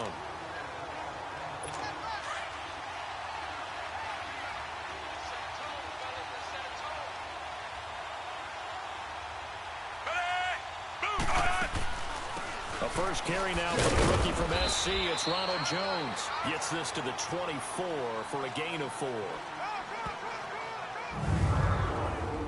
And a peek now at the offense for Tampa Bay. And my eyes immediately go to Mike Evans. 4 straight 1,000-yard seasons to begin his career. His numbers may have dropped a little bit in 2017, but he commands respect from every defense with his height and his ability to run downfield and make a big catch.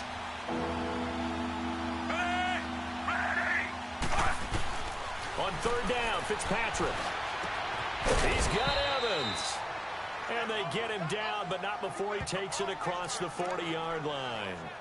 They call it a gain of 19, and it moves the chains. When Mike Evans sees man coverage, I don't think he's the only guy who gets excited. I'll guarantee the guy throwing the ball does, because guess what?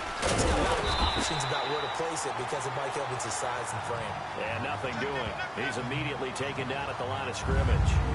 Defensively, here's how they will line up for the New York Giants. And the Giants are keeping an eye on Olivier Vernon. He was carted off the field during practice August 26th. Not what you want to see this late in preseason, and he's a big part of the Giants' pass rush. Sounds like he escaped serious injury, though, partner, because the Giants are listing him as day-to-day, and they're hopeful of having him back for their season opener.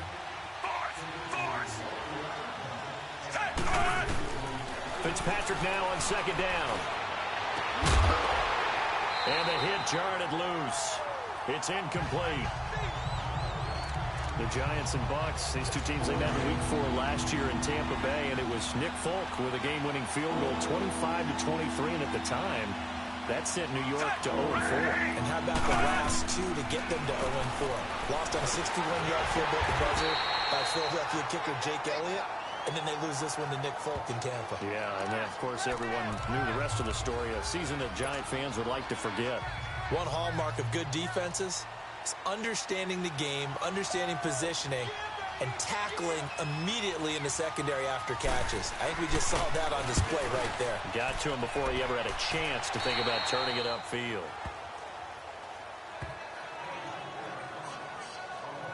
Eli Manning makes his way out there, getting ready to command the Giants offense. Charles didn't play in week 2 of the preseason, but he got some good action last week, week 3. Yeah, how about the big game versus the Jets, right? Right in the same stadium that they both share. And Eli was 17 of 23, 188 yards, and looked pretty sharp. And Giants fans so happy about that, as is the organization. Remember, they had an opportunity with the second pick in the draft to draft a quarterback, their future. And it could have been the guy he played against in this ball game, Sam Darnold, now with the Jets. Manning and the Giants come up now 1st and 10 at their own 24.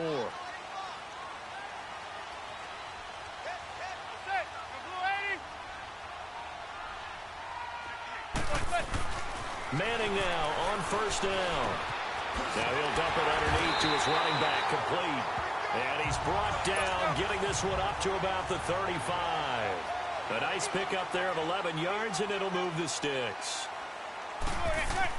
Manning now on 1st down. Oh, he got position on him, and he pulls it in. A very nice pickup of 33 yards. So from Buccaneer territory now, it's 1st and 10 at the 32-yard line. On 1st and 10, here's Manning. And this is caught at the 8. And they do get him down, but not before he reaches the 4-yard line. A really good pickup of 28 yards.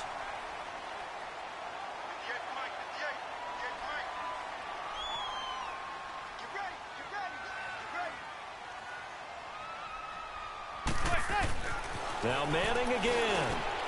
And Ingram's got it. Touchdown, Giants. Evan Ingram from 4 yards out. And the Giants are going to take a first-quarter lead. And the QB rating right now, sky high. 4 for 4 on that opening drive, and it ends with a touchdown pass. Yeah, I don't know quite how to figure it out. I think I need my friends from MIT to come in and help me. But I think 158.3 is the number one. Yep, that's the right. high That's mark. the highest you can get. That's where he is. He'd like to continue on that pace. Rosas good with the extra point, and it's now a 7-0 game. So that drive, 4 plays, and it was finished off by a touchdown by the New York Giants.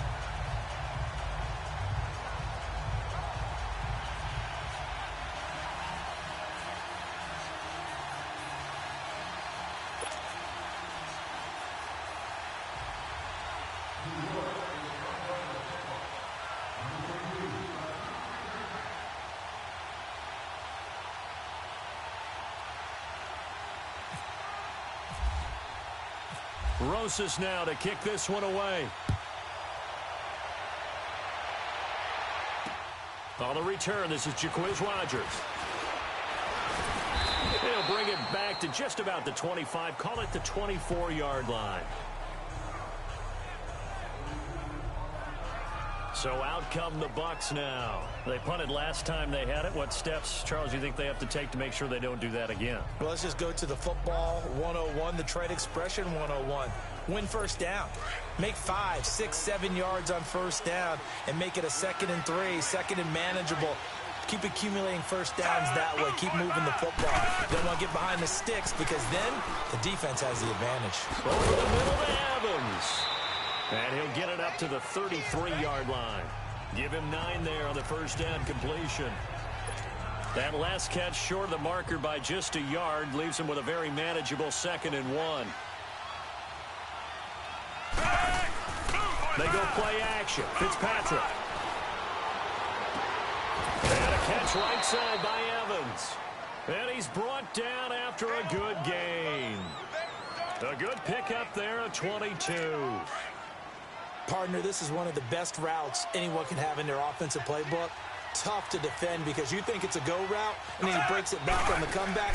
There's one other thing you need as well. A well-thrown ball. Exactly right. Gallup has some precision in throwing the football because of the timing of the route. And he's going to get this one down right to the edge of the red zone of the chalk of the 20. So there on that play, offensively, they ran the crossing route. Defense was in zone coverage. So as a former DB, how tough is it to defend that? It's really difficult because your natural inclination is to chase the receiver and maybe leave your zone. So you have to have discipline in order to talk to your other coverage guys and let him know that that receiver's crossing from your zone to the next zone. He's coming your way. Make sure you have him. And then when the ball is actually thrown, secure the tackle. When they're moving on crossing routes, if you miss a tackle, it usually results in a big play.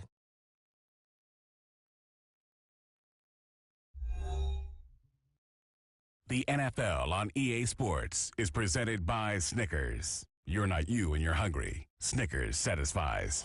Back now with Charles Davis. I'm Brandon Gaudin. It's the Bucs in possession of the football as we begin the second quarter, and they've got it here with a first down.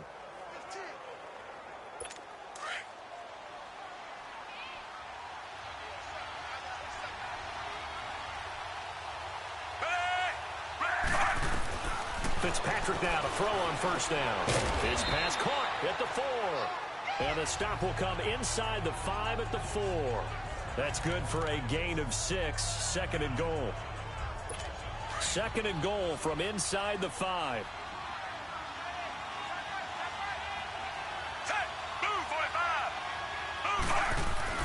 Second down, Fitzpatrick.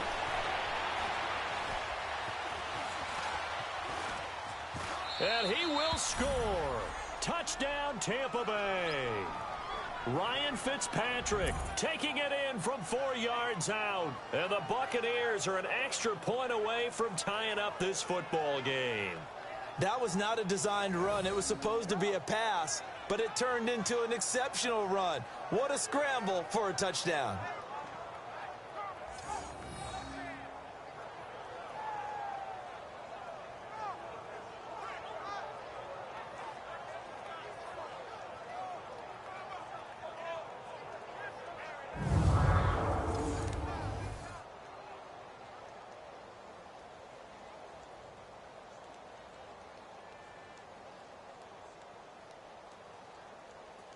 Here's Chandler Catanzaro for the extra point.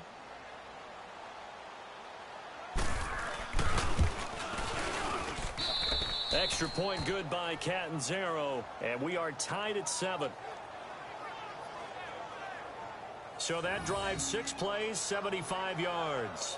And it results in a 4-yard touchdown run.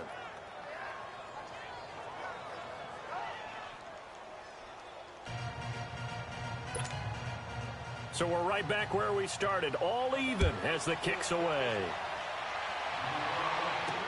Cody Latimer now on the return. And he'll take this one near the 25, call it the 26-yard line. Eli Manning getting ready to go again on offense. And he had the touchdown on the last drive, also 4 for 4. Very, very effective. What does he need to do to translate that forward into this drive? Not think that what he saw in coverages last time is exactly what he's going to get again. He's got to play ahead and start thinking to himself, okay, we just did that. What are they going to take away now? What do we go to as a counter? And continue to encourage his offensive line to continue to give him time. They were really good on the last drive. Throwing on first down is Manning. And it's incomplete. Certainly looked like maybe his 3rd or his 4th read on his progression. Just trying to find his outlet man that time. Ends up leading him just a bit too much. Manning again here on 2nd and 10. He's going to let this one go deep. And they went for a big play through the air on 2nd down. Couldn't connect. Now it's 3rd. Well, that certainly looked like something that they discussed all week in practice getting ready for this one. Take the big shot right out of the gate. At worst, you'll open up the defense a little bit, loosen them up, and have them back on their heels. Throwing is Manning on 3rd down. And Ingram pulls it in. And he gets this one just shy of the 40. They'll mark him down at the 39. He had the touchdown catch on the last drive. Now he's got a first down.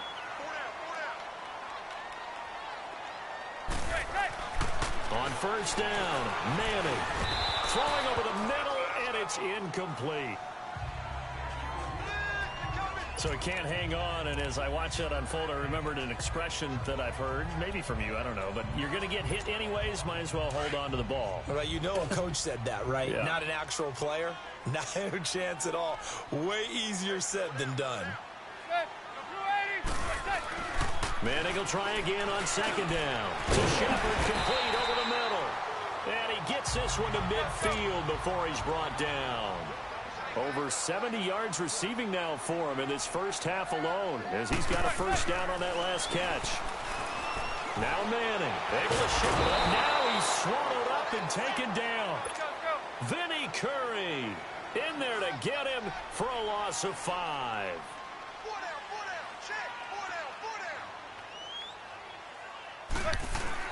Manning to throw on second down. And he rifles one incomplete. They were trying to get it there to Sterling Shepard. And it'll bring up third down. And Charles, got to like what this defense has been able to do these last couple of plays. Yeah, they get the sack on first down, then they force the incomplete pass. Now they're just a play away from getting the football right back, but it's a big play. They've got to hold up.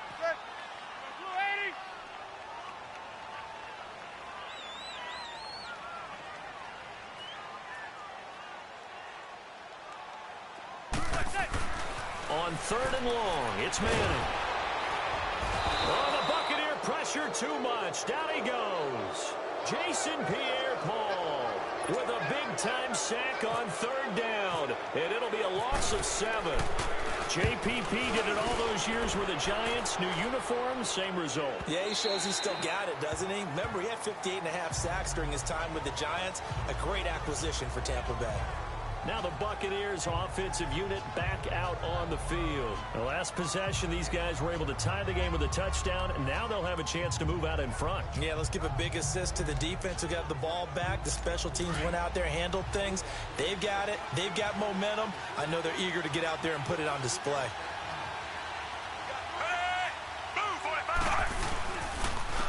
And they'll go ground game here with the tailback. And that play going absolutely nowhere as he's belted before he could get out of the backfield. It's a tough one right there. He ran right into the teeth of the blitz as the linebacker was freed up in order to stuff that one for a loss. I think quarterbacks got to see that. Got to find a way to audible into something a little more advantageous. Back to the ground, this time with Jones. So he loses 3 yards there. Now third down. That didn't appear to be a run blitz. He just darted in once he saw the run develop. That appeared to be a case of see ball, get ball. Third and long for Ryan Fitzpatrick. A dump underneath to Jones. And he'll get this up to the 30-yard line. Needed 16, they got 17 on third down. We can talk all we want about football being a game of strength and brawn. It's also a game of mismatches, and they're trying to create one there, getting it to their back out of the backfield to make a bigger play. As we often say, get it to him in space, let him use his leg. Yeah, if he can get a matchup against a linebacker or maybe a defensive end dropping out in a zone blitz, he's going to win that battle just about every time. Eluding the pressure right, and he slides to avoid the hit. The improv on the scramble there gets him 6, and it'll be second down. Partner, he was going through his progressions. Not there, not there. After about the third one, he decided he better pull it down and run for it. And he slides down and avoids the hit for good measure. Now Fitzpatrick. It's brought in by Adam Humphries. And he'll be brought down somewhat awkwardly here, and a late flag as well. I think this one's going to be a face mask. Personal foul, face mask, defense. So they'll take the yardage and tack on 15 more for the face mask. Talk about a play that absolutely costs you in the end. Just trying to do your job, right? Trying to get him on the ground. Next thing you know, they'll march off another 15 against your squad. Here's Fitzpatrick. Drops it to Jones in the flat. And on this one, he'll get to the 15, right at the 15-yard line. It's a gain of 5 on the play, and it'll make it a second down.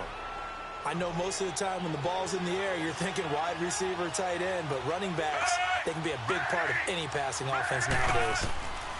Now a second down throw for Fitzpatrick. He's got his tight end over the middle, O.J. Howard. And he'll get it here to the 10-yard line. He's got his first catch here before halftime, and it goes for a first down.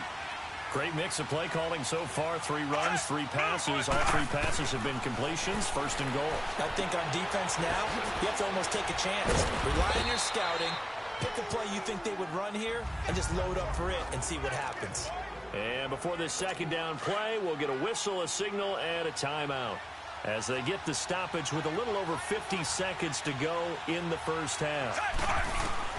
Again, it's Fitzpatrick. And this is going to be intercepted. Picked off by Janoris Jenkins.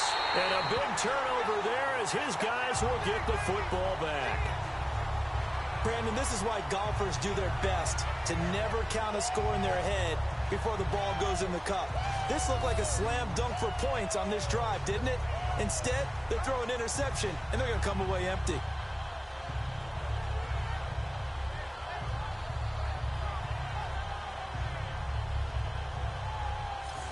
Giants offense getting ready to take over again, and they now have the highest paid NFL receiver on their roster. I don't know if you know him. His name's Odell Beckham Jr. And on the 27th, he signed a 5-year extension for how much money? $95 million, I believe, with $65 million of it guaranteed. That's good. Big congrats to him and big congrats to the organization. Not so much that they gave him the money, but now it no longer looms. It's no longer lingering. No more questions about it going into the regular season. He's there. He's going to be a Giant, one of the best playmakers in the league. And now they get his full attention on the football field. A very nice pickup of 33 yards. When the big guy rumbles down the center of the field and he gains leverage on a guy trying to cover him, it is really, really tough for the defender to get through him to make a play on the football. That's why guys love to throw that route down the middle, throw it deep, and let the big guy go get it. And he's going to get this inside the 30. And now before this first down play, we're going to get a timeout here, as they'll stop it with a little over 30 seconds to go in the first half of play. Throwing on first down, Manning. And he bats it away, and it falls down incomplete. The former first-round pick, Vernon Hargraves, the one who was there defensively. It's been my observation there's been a nice variety of play calling defensively. You and I often talk about an offense's ability to keep a defense off balance with what they're doing. I think the converse has been true in this game. I think you're right. They seem to have gone off tendency quite a bit, but only the second quarter. A lot of time to change things. Another throw on second down, and this one incomplete as well.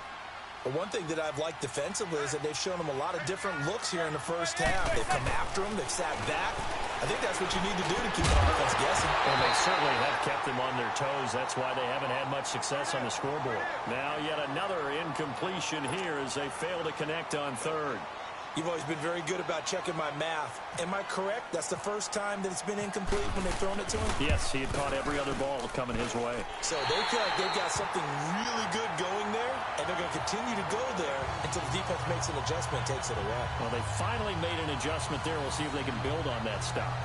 Now, the drive ends in just 3, but they'll take it. Looks like they'll head to the locker room, barring something unfortunate, in front on the scoreboard. Yeah, they may not be jumping up and down and celebrating because they have the lead, but still, any little momentum in a game like this is important to a team, and they'll feel real good about going in and regrouping, knowing that they are out in front.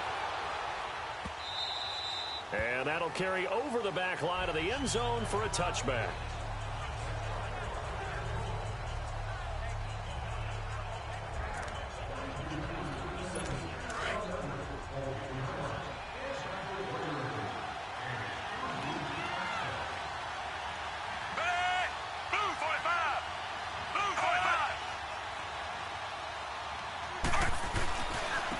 And they'll run it here.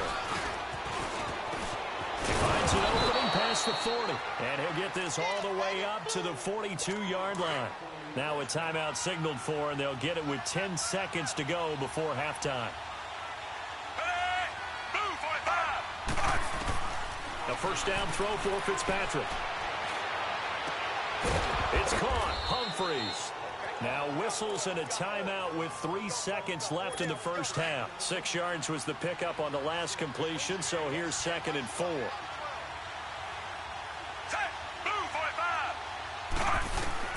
Final play of the half. Fitzpatrick. And he's going to go down. Couldn't get a throw off with the pressure. Maybe that was for the best, as that brings us to the end of this first half of play. So we've reached halftime here at MetLife Stadium with the Giants out in front. As we'll send you down the coast now to Orlando, that's where we find Jonathan Coachman ready with our EA Sports Halftime Report. Coach.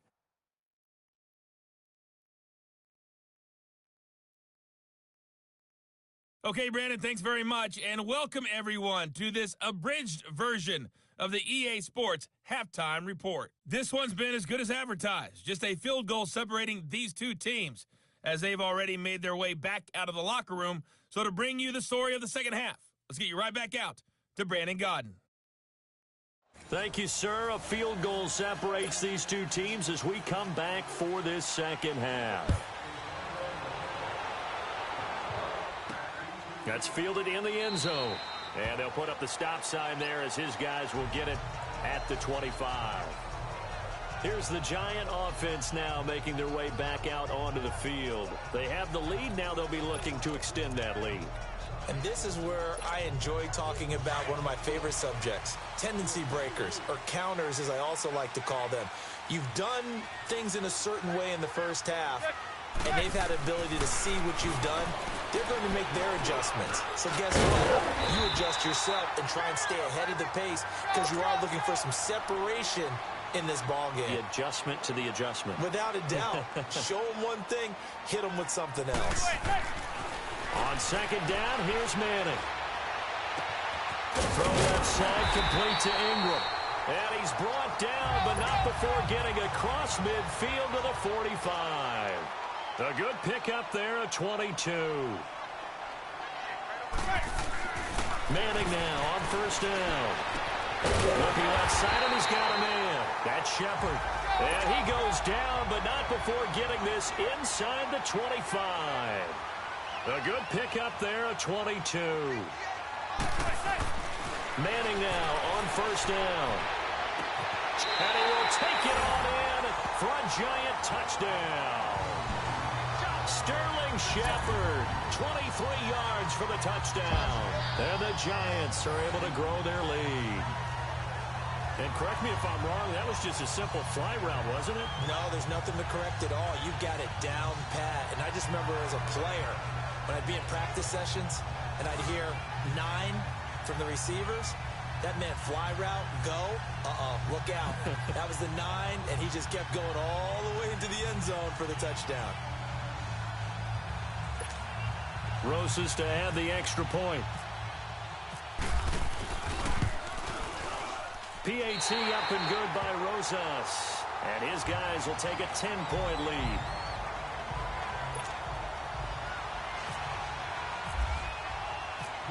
Rosas now to kick this one away. Rodgers on the return. And he'll get it up to about the 26-yard line, just across the 25. Here comes the Buccaneers offense. They get their first reps of the second half. They trail offense, first time to touch the ball in quarter 3, and we'll see what they can do. And I can't wait to see what they have planned, because some teams script to start a half. Other teams just go, okay, these are the sequence of plays we want to run. These things worked well for us. And sometimes they throw in that big chunk play right away. Shocker. Try and get after them early and try and create a big play to give themselves some momentum. See what they have up their sleeve. Fitzpatrick. And the Giant rush gets home as down he goes. Olivier Vernon in there to drop it for his second sack now here tonight.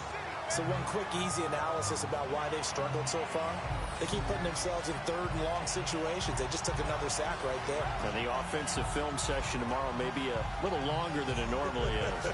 Not a lot of positive grades will be handed out thus far.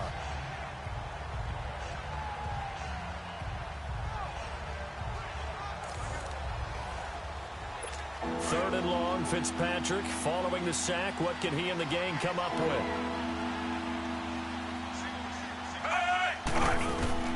From the shotgun, it's Fitzpatrick. Got his man complete over the middle. It's Howard. And they'll get him down here at the 23. They do get 9, but it leads to 4th down. That's certainly playing down and distance very well by the defense, isn't it? Take whatever you want underneath, by all means. He steps into this one, and this is a rocket.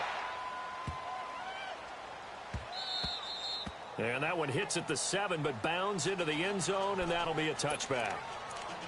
Eli Manning and company getting set here as they head back onto the field. And the numbers for the last drive, and he was perfect, which maybe isn't surprising because he has not missed a pass in this game yet. And it lets you know just how precise things have to be for a quarterback to be perfect, because that means the line's blocking really well, no one's dropping any of the passes thrown to them, and the quarterback is accurate. It's almost like a pitcher throwing a no-hitter or a perfect game, isn't it? He's the principal guy, but he needs a lot of help. Time to find out if he can keep that perfect game going here, partner. Back to the air on 2nd down. It's Manning. Now he'll dump it underneath to his running back, complete. And he'll get to the 29-yard line, brought down there. Give him 9 on the play, and that is going to set up a 3rd and 1. Here's Manning to throw.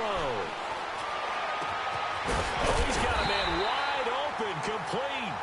And he takes this one just shy of midfield all the way to the 49. With that catch, he goes over 100 yards receiving on the night. Manning now to throw. And his throw here is incomplete. The former first-round pick, Vernon Hargreaves, the one who was there defensively. This defense can use some more of these types of plays. How about him reading it, driving on the football, and he's right there for the pass breakup. After the incomplete pass, here now is 2nd and 10. Manning again here on 2nd and 10. Now he'll dump it underneath to his running back, complete. And he'll go down shy of the 40 at the 41. They'll wind up getting 10 back as that sets him up for 3rd down. Manning going to try and throw on 3rd down. Open man is Stewart. It's complete. And he gets it inside the 35 and just shy of the 30. It's another 10 yards on that one and another 1st down. Throwing on 1st down is Manning. And he's going to go down. They get to him back at the 40. Quan Alexander coming on the blitz. He gets him for a loss of 7. Now Manning throwing on 2nd down. They'll complete this to Ingram as tight end. And he lost the football. And the Buccaneers have it. So the defense there, opportunistic. It's nice to give them credit, isn't it? Because so many times it's more a matter of what the offensive guy didn't do. He didn't secure the ball, didn't cover up. In this case, let's just give credit to where it belongs. Knocked it free, made a big play. And Tampa Bay trots out there now. And on the last go-around, they really couldn't get anything going. They had to punt from deep inside their own territory, which means you're going to lose the field position battle as a general rule. What they're looking for now is a little more consistency, move the ball at least a few times on offense, get a couple of 1st downs, and hopefully flip the field. Yeah, just something to build off of. That's what they're looking for here. And he'll be taken down, but not before he gets into enemy territory. A very solid gain of 27. Okay, what can't Deshaun Jackson do? All right, we know about the catches. We just saw another one there.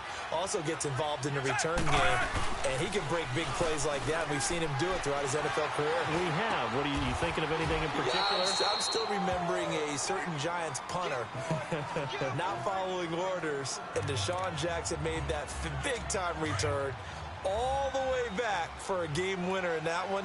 I still remember seeing the looks of disbelief on the Giants sideline.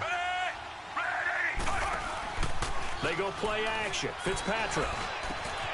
That's complete. Middle of the field to Humphreys. And he's brought down, but not before reaching the 8-yard line. A really good pickup of 28 yards. This offense can certainly move quickly when they want to. 3 plays, 3 pass completions. In the blink of an eye, they've got a 1st and goal. Almost felt like a lightning bolt hit in this game, didn't it? For them to get downfield that quickly. And now 1st and goal, expect them to tackle right here on this play.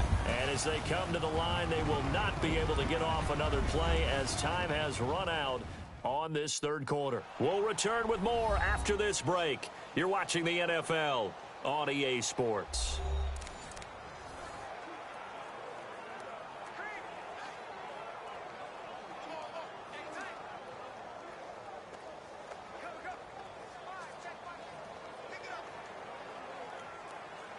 So 3 plays, already 1st and goal, and they are wasting little time.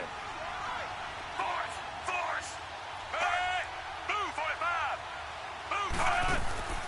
Now Jones.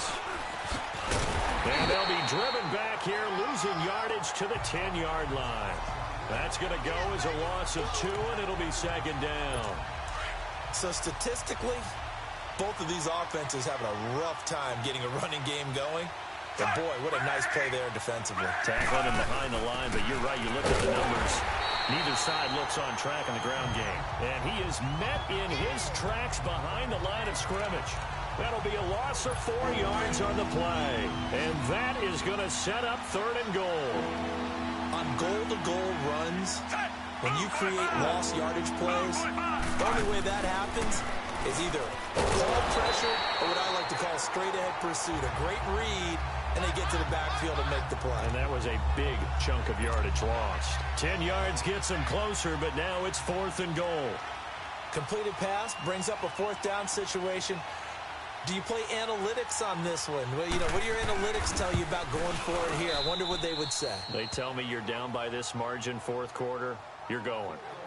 All right, so they needed 2 scores to get back in the game. The field goal there, maybe not exactly what they wanted, but the necessary 1st step. There's still time remaining, and there's enough time to get it done. They've got to get it the least a 3 and out here to get the ball back, preferably a takeaway. Now after the made field goal, Catanzaro to boot this one away on the kickoff.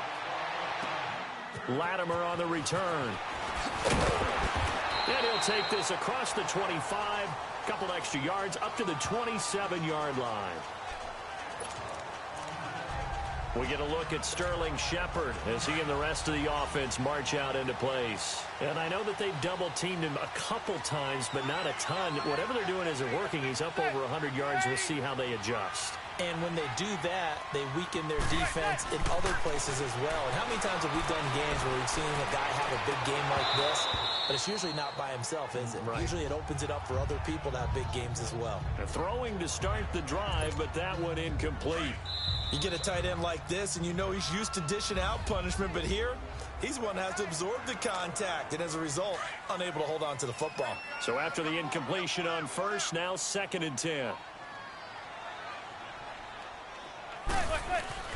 Manning will try again on 2nd down.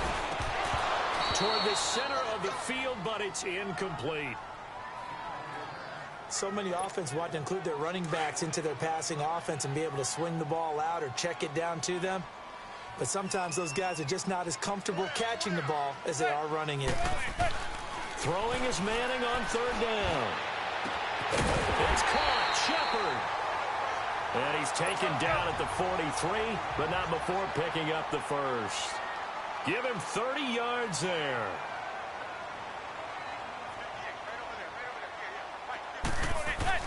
On 1st and 10, here's Manning.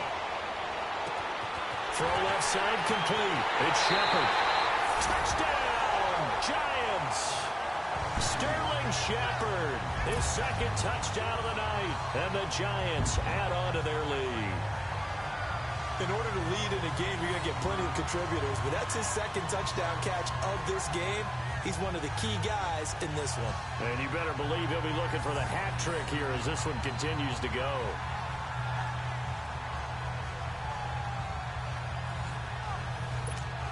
Rosas now to add the PAT.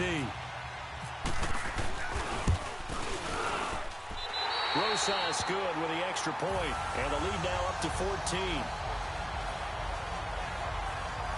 Just a 4-play drive that time, and it was polished off by a Giants touchdown.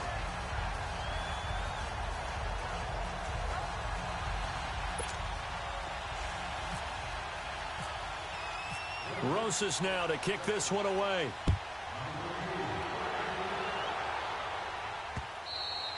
And they will not get a chance to return this one as it's through the end zone for a touchback.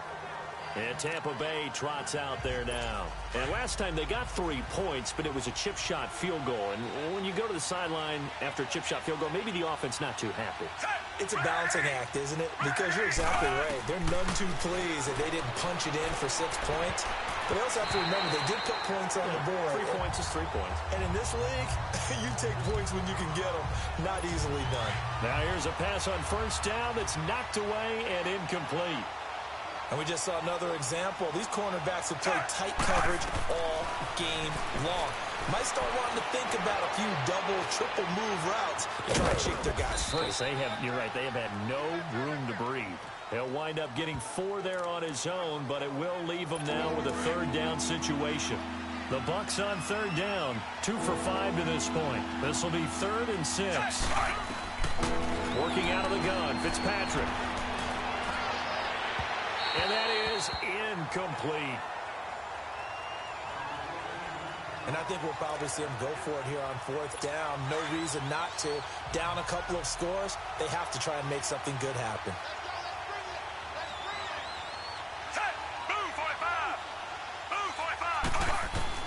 Desperation time. Fitzpatrick on 4th down. And no, it's incomplete. Dirk Cutter's guys go for it, but come up empty. And the Giants are going to take over in great field position.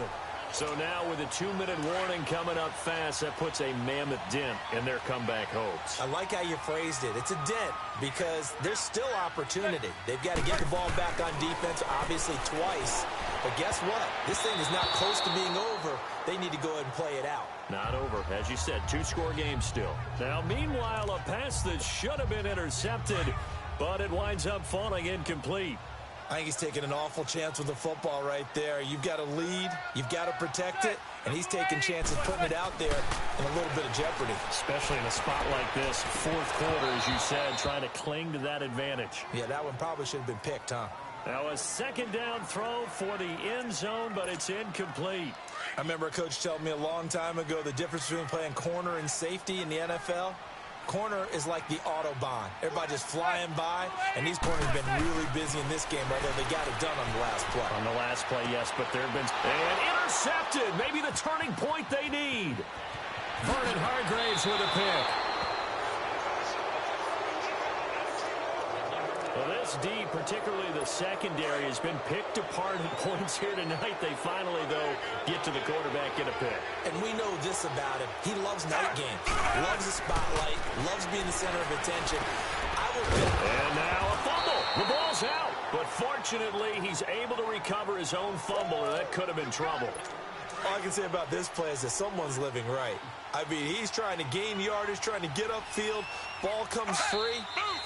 What's that panic that we've talked about oftentimes that you feel when you lose the ball? You can sense it. Oh, you can sense it. And somehow he got to it and was able to recover it for his squad.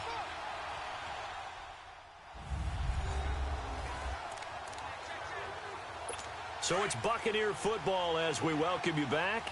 They've got a 1st and 10 as they search for a late score.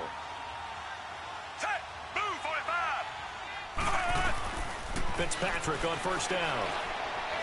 Now a desperation throw deep downfield. And this is intercepted. And that should do it. Picked off by Landon Collins. And he'll go down inside the 15 at his own 13-yard line. Obviously disappointing, but you had to go for broke here, down 2 scores. So that forced you to make some throws you definitely wouldn't want to make. And I think this interception is going to pretty much write an end to this one.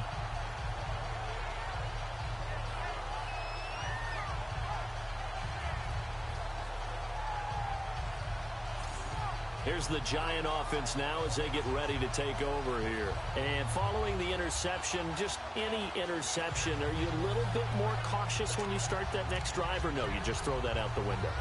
I think you are. I don't think that there's any way you can run back out there and go, totally didn't affect me. Let's just go ahead and be loose with the football again. You're going to take care of it, but you have to be careful about being too cautious because now you can't run any offense at all. Still want to attack. We'll see how they attack him here. Now he'll dump it underneath to his running back, complete. And now the Bucs deciding to take a timeout defensively. And they'll be disappointed to have to burn one there after giving up the first down.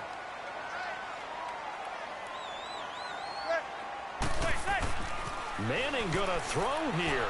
Escapes the sack. And he was hit as he threw it there, and it forces it incomplete. They certainly thought they had him surrounded and probably thought they were going to get him on the ground and get the sack, but he was able to elude that. And even though it threw it incomplete downfield, if you're a defensive back, you're loving the pressure that you're seeing from your front. Now Manning. Oh, there's that man again. It's complete. Now the Buccaneers go ahead and take another timeout, As they'll head to the sideline and talk over what to do next.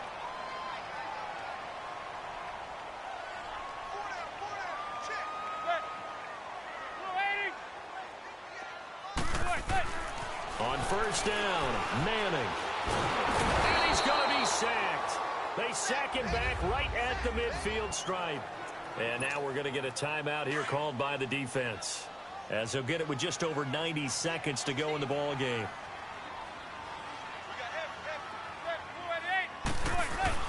From midfield, here's Manning. And now the ball comes out. Manning lost it, and the Buccaneers have it. Well, that's one of those mistakes. That's a fumble that when they get to the sidelines, I know you're mad, Coach, but look, we still got this locked down, but that's not necessarily true, is it? Well, their hopes are slim, but you just hate to give them any hope. You could have sealed it right there. Yeah, could have finished them off and taken away all hope, as we like to say. Now, the first play of the drive there is incomplete. This defense was definitely alert to the possibility of the deep ball, and they were more than ready for it. They've got the lead, fourth quarter. Maybe can expect more passes like that downfield. Second down, looking to throw, Fitzpatrick. It fights it, but in the end, the pressure too great, and he goes down. Kareem Martin in there to drop him as the clock continues to roll. On third down, Fitzpatrick. And this is going to be incomplete.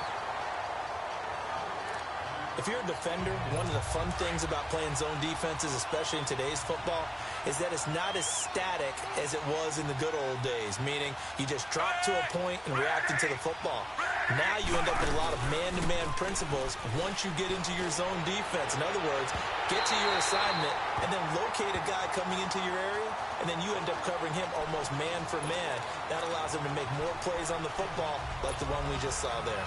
So with that, we can just about close the book on this one, Charles. Yeah, what's the old expression about slim and none? Well, Slim just left town on that They're one. down to none? Yes, exactly right. To throw, it's Manning. Now he'll dump it underneath to his running back, complete. And he'll be taken down at the 46-yard line. 10 yards on the pickup there, and it'll be second down. Manning looking to throw it. And he's going to be wrapped up and driven down. Vinny Curry in there to get him for his second sack of the night.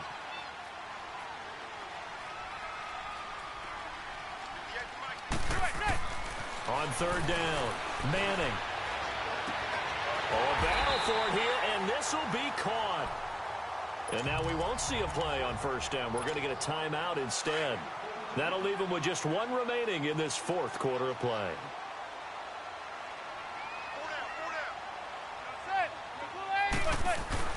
Manning now on first down. Under a heavy rush, and down he goes. Vinny Curry in there to get him again. The third time he sacked him here tonight. Manning to throw on second down. And it's incomplete. They're still throwing to the very end, but now this game is over. And, Charles, I think when the schedule comes out, all teams, no matter where they're predicted to finish, talk about protecting your home turf. They were able to do that here in this one. Similar to a tennis match, right? Not letting them break your serve. That way you hold on to it. They got it done, and they feel very good about that victory.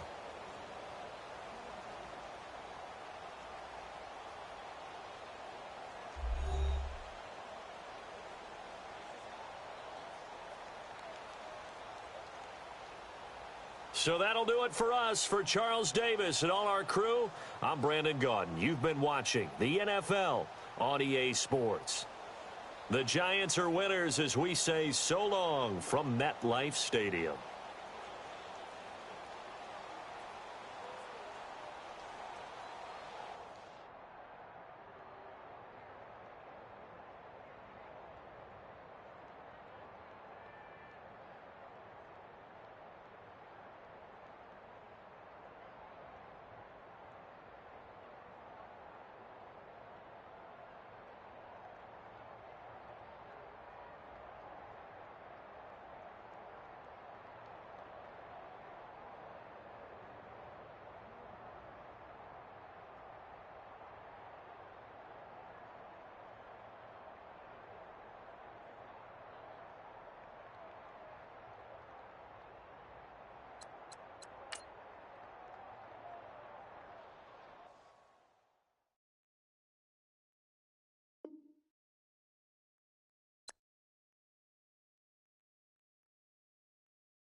Hey everybody, it's the coach. Welcome to the special Saturday edition of the NFL on EA Sports. Coming up next, we've got what should be a good one between the Denver Broncos and the Minnesota Vikings. With that, we send you up to US Bank Stadium in Minneapolis. Standing by our commentators, Brandon Gaudin and Charles Davis. Now we find ourselves at the stadium that played host to Super Bowl 52, the wondrous US Bank Stadium in Minneapolis. The scene a short time ago, this crowd decked out in purple, and they were in full roar as their guys burst out of the locker room. We're ready for football, folks, as the Vikings get set to do battle with the Denver Broncos. And hi again, everybody. Alongside my partner, Charles Davis, I'm Brandon Gaudin. And, Charles, when you and I were going through our final run-throughs at breakfast, we kept thinking tonight we're going to get to see a couple of very good passing offenses. And we're talking about both sides having multiple receivers that can have an impact on this game. It's not just one guy that's going to make all the plays. If you take him away, maybe number 2, number 3, they make the big plays that impact who wins the game. And he'll make it across the 20 as his guys will set up shop at the 23-yard line. So here are the Broncos now for their opening drive. It'll be Case Keenum leading the charge, making his first start in a Bronco uniform here in this one. And at the 2018 draft, when the Broncos number came up at 5, plenty of chatter that they might take a quarterback right there. Remember, Josh Allen was still on the board. Josh Rosen was still on the board. But the Broncos made a commitment to Case Keenum in free agency, and they're living up to it. Did not take a quarterback in that slot. Going to ride with their new number 4, Case Keenum. Keenum now on first down. And his first look is incomplete.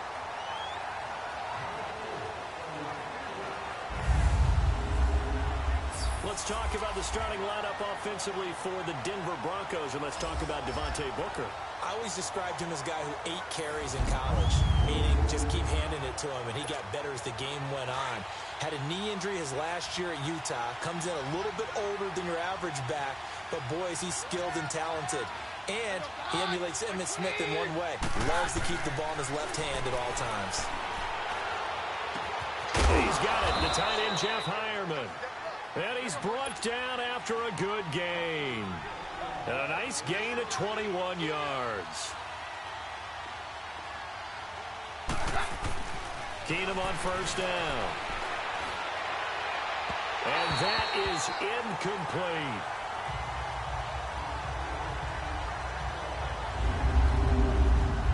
And a look at the Vikings defensive unit. Danielle Hunter is an excellent example of the right player, the right athlete, meeting the right scheme. And he found it in Minnesota under head coach Mike Zimmer. Many people thought he might have been too undersized to play defensive end. What Zim saw was a heck of a guy off the edge, super quickness, someone who can get to the quarterback in the right situations, and that's how he deploys him. So now 2nd and 10 after the incompletion on first down. Back to the air. Keenum on 2nd down. Swings it out to the flat for Freeman. And he'll get it out a couple yards shy of midfield at the 48. It'll be a gain of 4. And that'll bring up a 3rd down. Keenum to throw again. He's got Freeman here. It's complete. And he has the first down yardage before they bring him down right at the 45. It'll go as a gain of 6 that time, and it moves the chains as well. Keenum now on first down. And he's going to be swallowed up. Sacked back at the 45-yard line. Danielle Hunter in there to drop him, and it'll be a loss of about 8.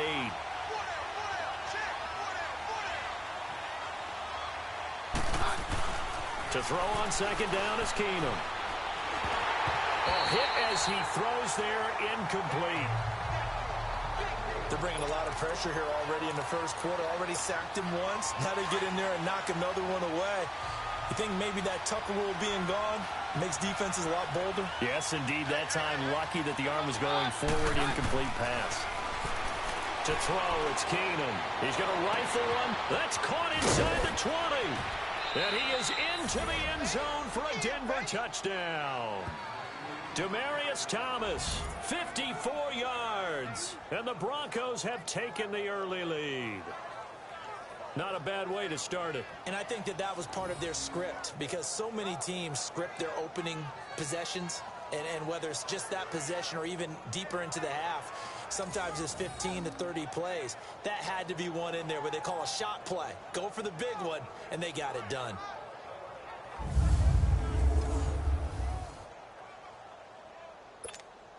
On here, Brandon McManus for the point after. Extra point from McManus is good. And that makes the score 7-0.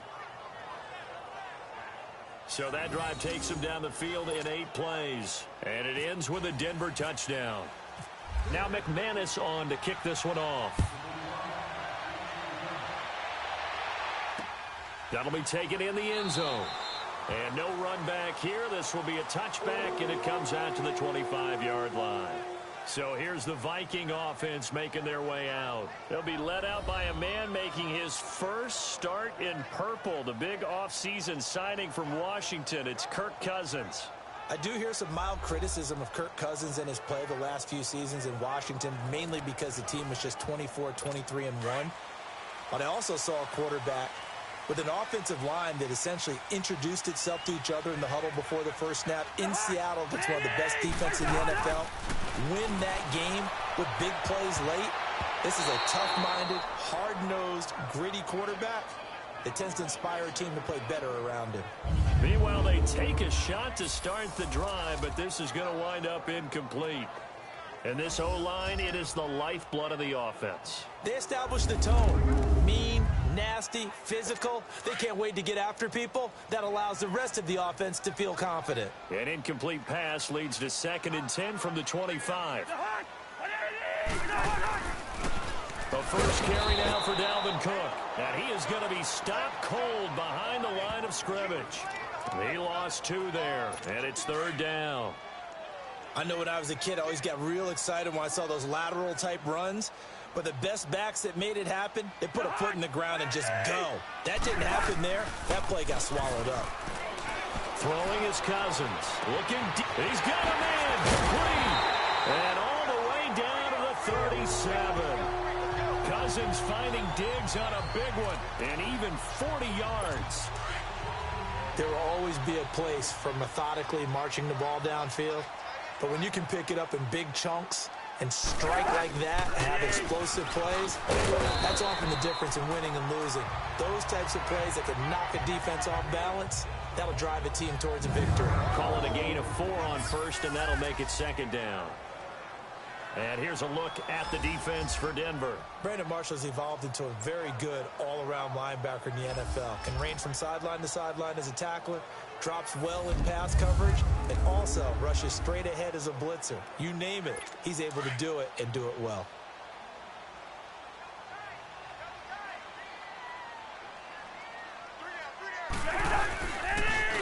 Now a first carry for Latavius Murray. And he'll get a little over 2, maybe a full 3 down to the 32-yard line. Partner, we know today's NFL is really built around the guy throwing the football. But these short runs, they still pay dividends because they can take their toll on a defense and they can add up as the game goes along. You control the clock, you control the ball, and that way you often control the game. And he's going to be taken down. Pressure gets there back at the 39-yard line. And there's another sack for Bradley Chubb, and that's exactly why they drafted him. But don't discount his ability to play the run. This is a big, strong young man who understands offensive schemes, how they try to block, and he'll stand stout against the running game as well as continuing to get after the passer. Everything looked good. Good snap, good hold. Sometimes, though, the ball just doesn't want to go where you want it. And this one winds up no good.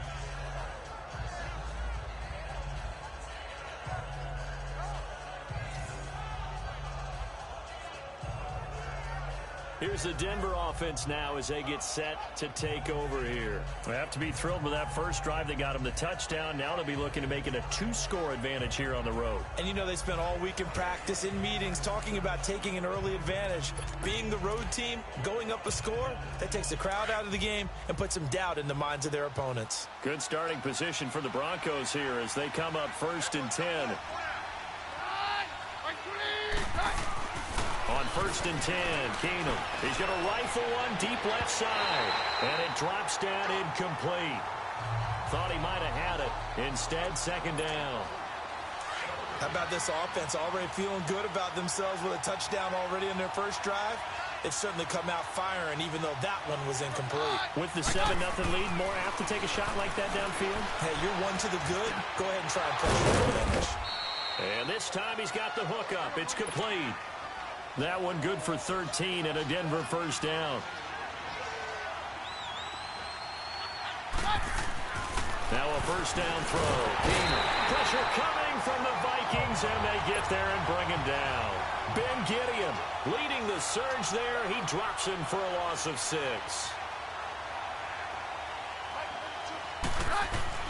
Keenum to throw on second down. Gets it off to Freeman. And here he'll be brought down a little shy of the 35 at the 36. They get 11 back on that one. It leads to third down.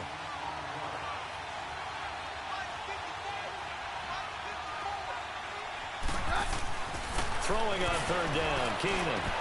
And he's got Hireman. And he gets this one all the way down inside the 20-yard line. Broncos on the move here a bit. Nice plays in succession back-to-back. From the red zone now, Keenum. Oh, nearly a disaster there on the check down. But they'll get it back. I know in every game we do, we talk about momentum. That was a momentum play lost. And now there could be a letdown because they didn't get the interception. Yeah, you could almost hear the collective gasp on the sideline as he could not come up with that football. And he'll take it into the end zone for a Denver score. As his guys are in for 6, and the Broncos will extend their lead.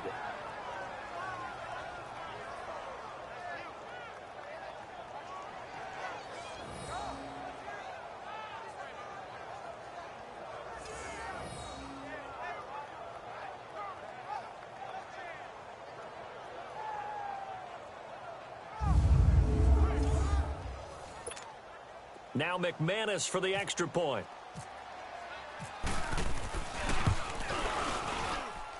McManus's point after is good, and that'll make the score 14-0.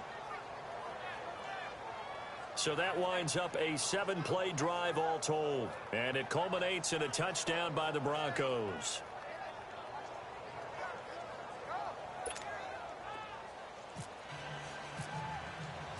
Now McManus on to kick this one off. This is taken about 7 yards deep. And no run back here. This will be a touchback, and it comes out to the 25-yard line. And this will probably be the last play of the quarter.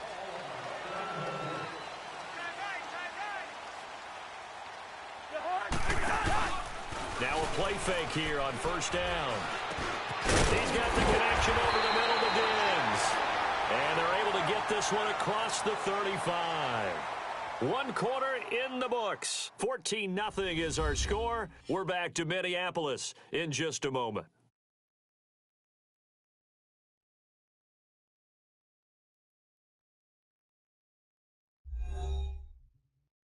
The NFL on EA Sports is fueled by Gatorade, the sports fuel company. Back now with Charles Davis. I'm Brandon Gaudin. Second quarter begins with the Vikings holding the football, and they've got it here with a first down.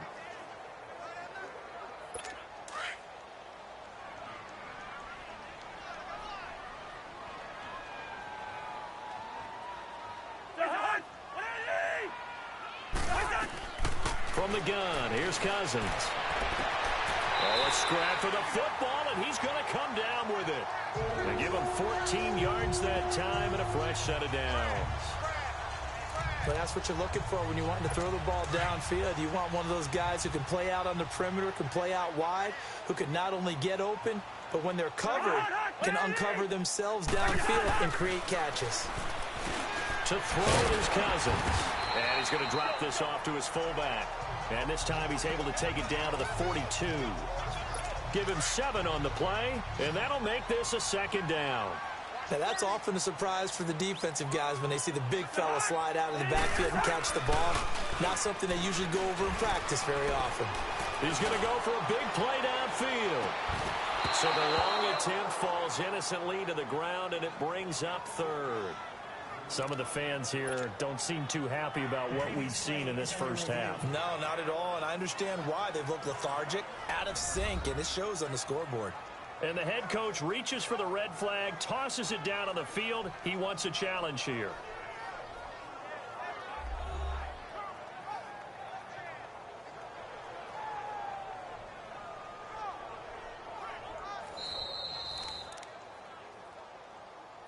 After review of the play, the wording on the field stands. So the ref makes a call. No touchdown there. Wipe it off the board.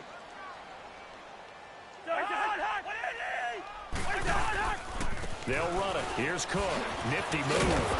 And they went the wrong way there. Losing yardage back at the 43-yard line. He lost 2, and it brings up 4th. I saw Von Miller in college at Texas A&M, and all I kept hearing about was his speed off the edge to the quarterback. But what impressed me, his balance and his ability to take on blocks and be a force in the run game, as we just saw there. And now it's the punter Weil on as he sends this one away.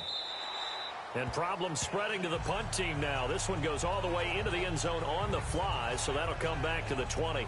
Now Case Keenum and the offense heading back onto the field. And he's been good. 2 first-half touchdown passes, no interceptions so far. Does a lot for your confidence, does a great deal for your team, gives them a lead, and they're feeling really good about how they're playing. I think he expects to throw at least another one. I was going to say, now he wants the first-half hat trick, doesn't he? Oh, without a doubt. Go ahead and fling him on the field, folks. He wants that type of celebration. On first down, Keenum. And down he goes. Keenum is sacked. Eric Kendricks not dropping into coverage. He comes on the blitz and takes him down for a loss of 9. Here's Keenum now on second down. It's incomplete. Took a shot, couldn't connect. Those passes out that far wide always make you hold your breath a little bit. Felt like it was in the air for a while. What it does is it allows a defender to gain some ground, come from a long distance, and have a chance to affect the pass. On 3rd and long, it's Keenum. Going up top. Looking for Sanders, and it's intercepted. Picked off by Harrison Smith. And what a return as he brings this one all the way back to the 25-yard line. Well, it's 3rd and long, and you've got a few different ways to play it offensively. But this is not the type of offense that's going to wave the white flag. They're going to keep chucking it. And this time, it results in an interception.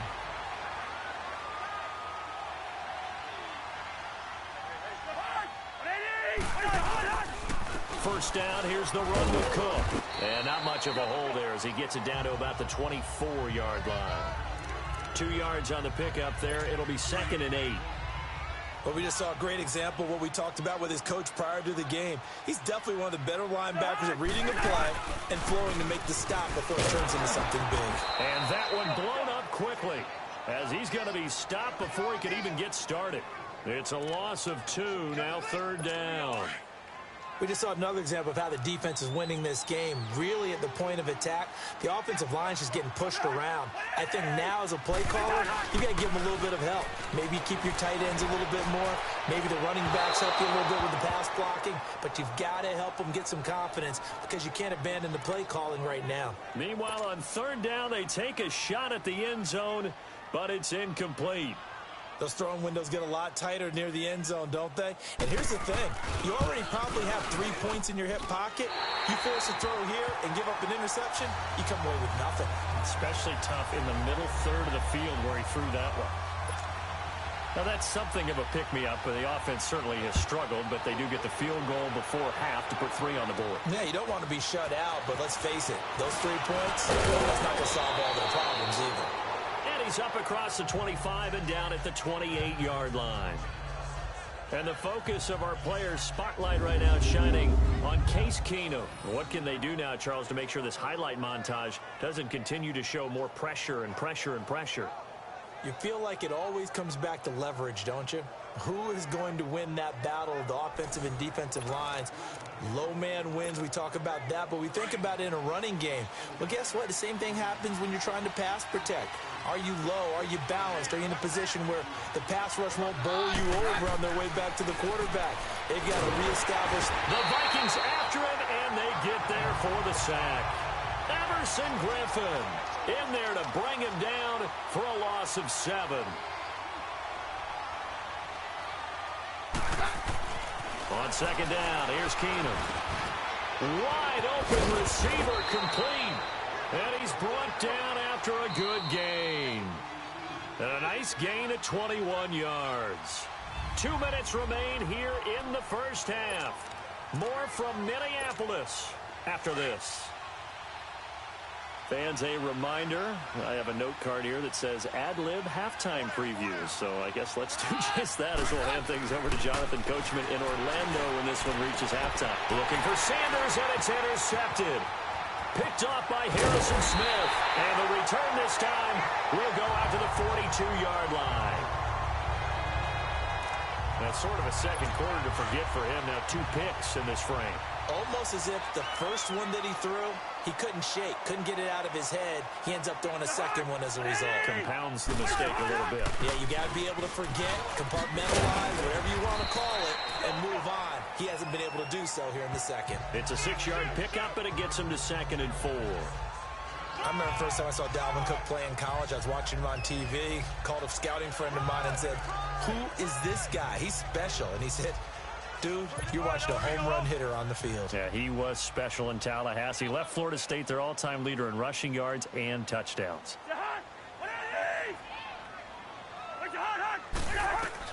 Now a 2nd down throw for Cousins. Left side caught by Diggs.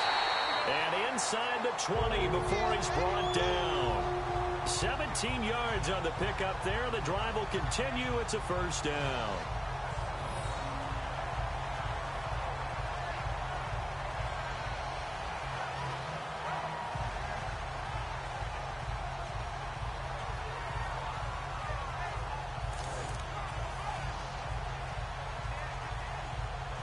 First red zone chance now for the Vikings. 1st and 10 at the 19.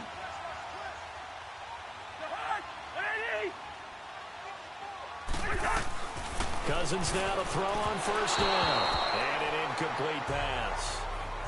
That'll stop the clock here with just under a minute to play in half number 1. Well, they're slinging it. And then there's one you got to put a timer on, huh? I mean, that one came in hot. It came in hot, but overthrown, out of his reach, and incomplete. An incomplete pass on 1st down. That leads to a 2nd and 10.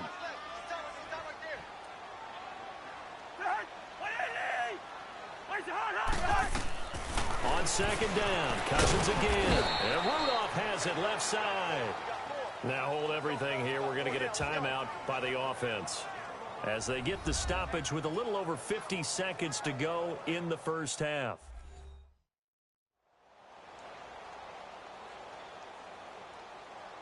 So the offense took the timeout. Looks like they're ready to go as we get set to resume the action.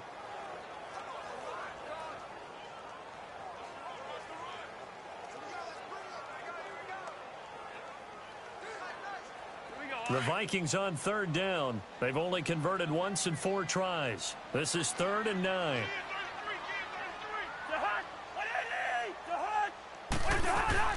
Cousins again. And he's able to find Diggs. And he will have the 1st down inside the 10 to the 9-yard line. They're able to convert on 3rd down, and that sets up a 1st and goal. In today's football, where receivers break tackles, make people miss, get upfield for the extra yardage, when you see a play like that where it's caught and he's dropped on the spot, that's a big-time play by the defense. 1st and goal, and they got to be thinking a chance to get right back into this football game. Again, it's Cousins. He's going to flip that out to the flat. It's complete.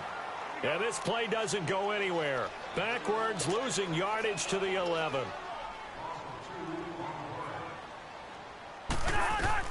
They'll throw again. Cousins. And that'll be caught by Diggs for a Minnesota touchdown. Stephon Diggs as the 1st half is winding down. And the Vikings are able to make this a close game again. I think everyone in the league talks about finishing, don't they? Doesn't matter whether it's a quarter, a half, a game, a series, whatever. But they're finishing the 1st half in fine style, putting that one in the end zone. They did. They didn't leave much time on the clock either. Well done.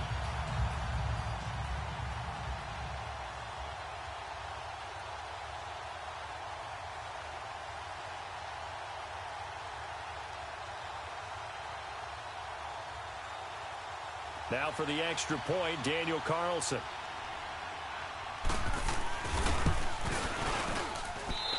Extra point by Carlson, up and good. And that makes it a 14-10 ball game.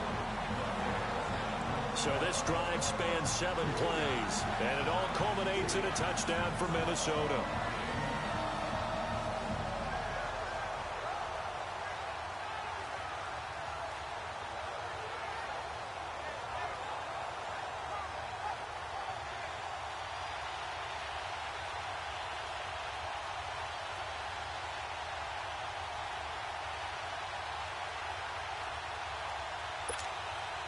Carlson now to kick this one away. This is taken at his 4. And he'll take this across the 25. Couple extra yards up to the 27-yard line.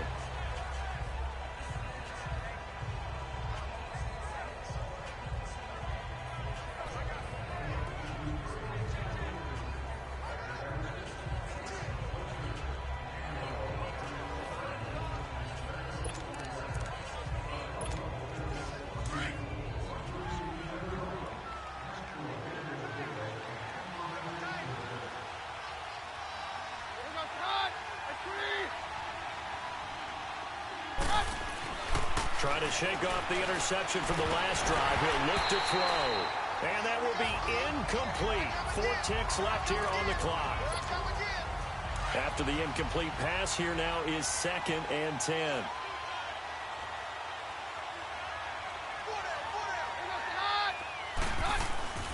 final shot before the break. Keenum.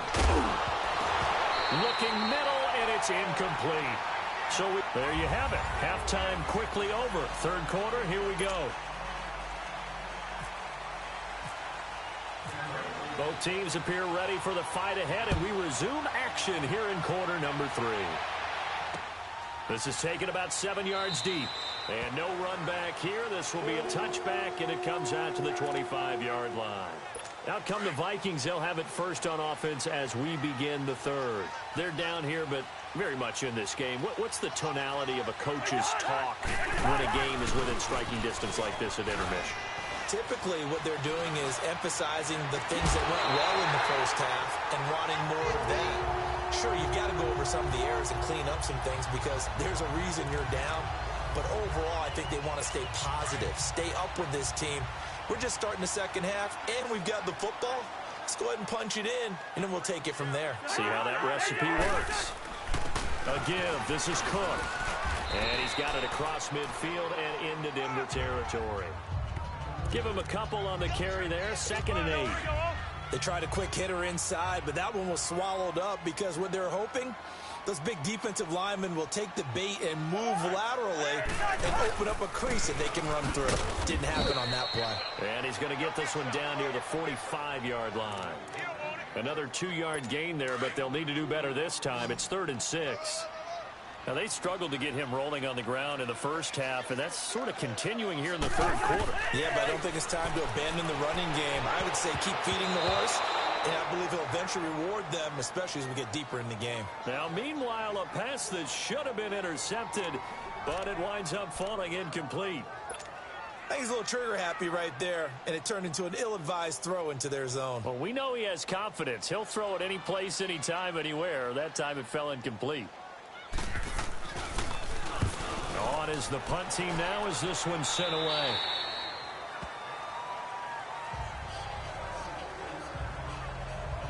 And the focus of our players' spotlight right now is shining on Case Keenum. And he has not really been able to have a lot of comfort back there in the pocket.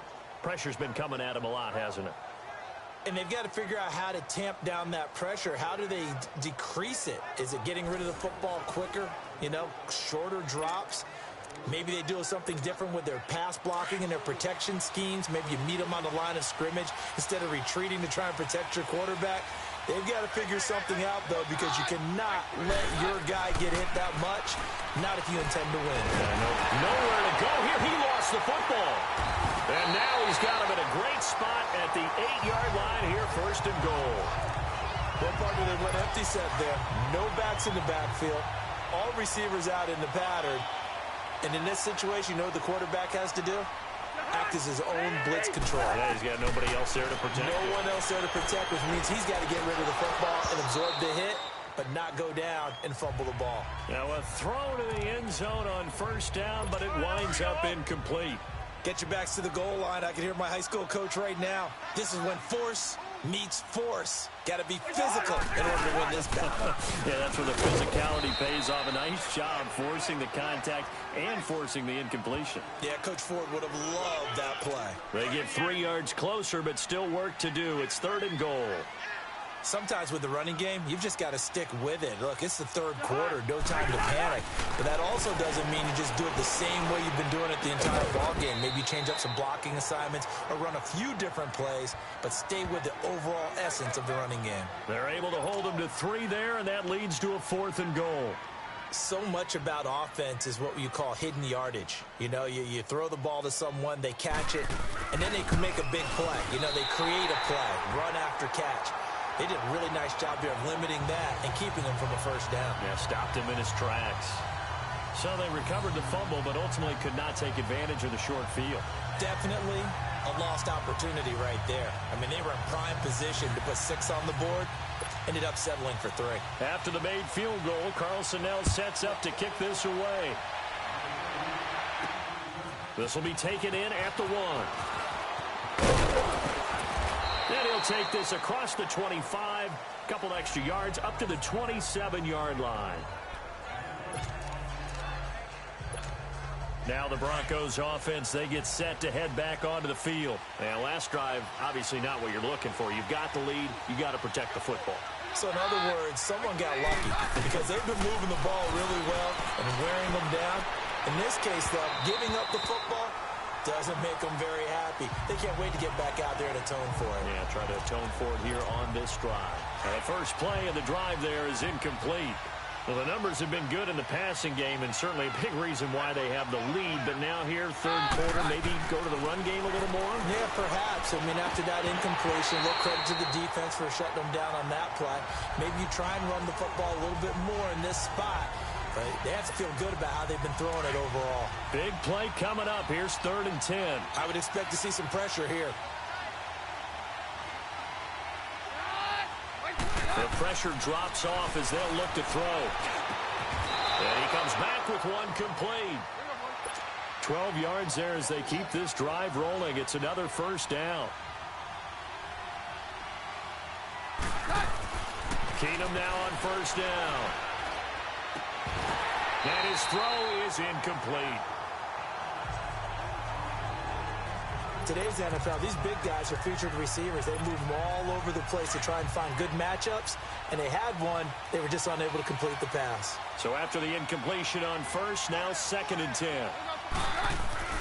Keenum again here on 2nd and 10. And his throw is going to be incomplete.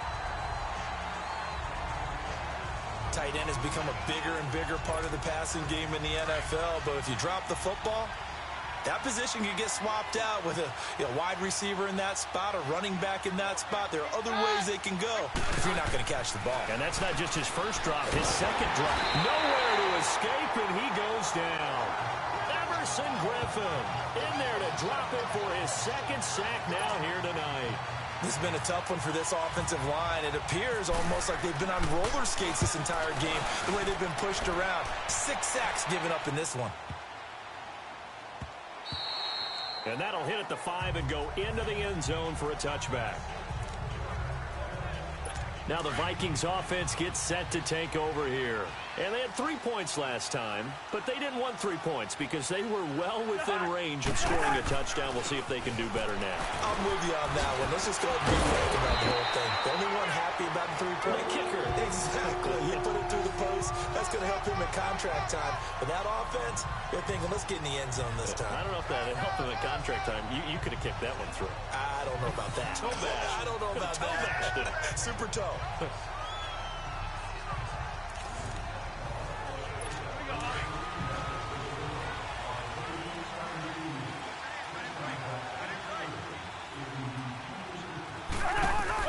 A first down throw for Cousins. A battle for it, and it's intercepted. It's Chris Harris with a pick. Oh, man, partner, this is something cornerbacks love to do, and that's outthink a quarterback. If you get a sense that they're going to throw a quick out route or a quick hitch, you can just lay back an extra yard or two, but then really put your foot in the turf and drive on the football. And here I think he baited the quarterback into the throw and made it pay off.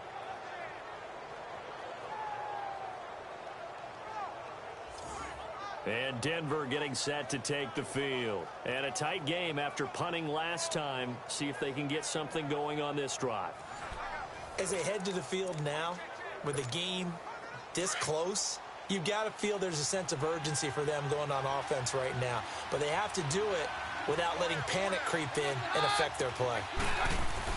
After the interception, here's Keenum. He's going to rifle one deep. And this is caught inside the 5. And he is into the end zone for a Denver touchdown.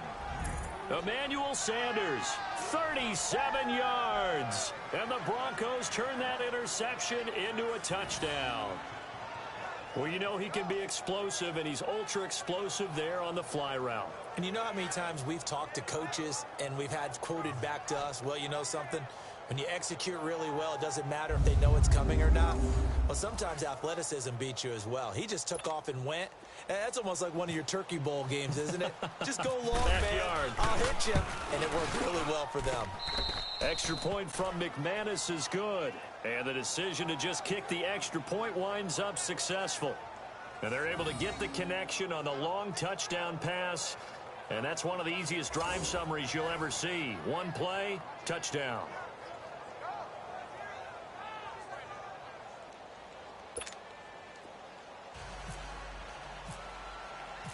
Now McManus on to kick this one off. That's fielded in the end zone.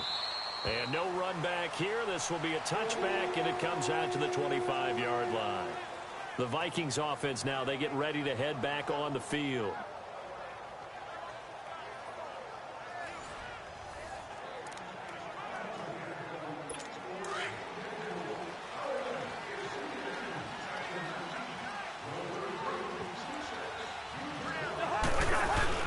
Trying to shake off the interception. He'll look to throw. Rush coming, and he's taken down.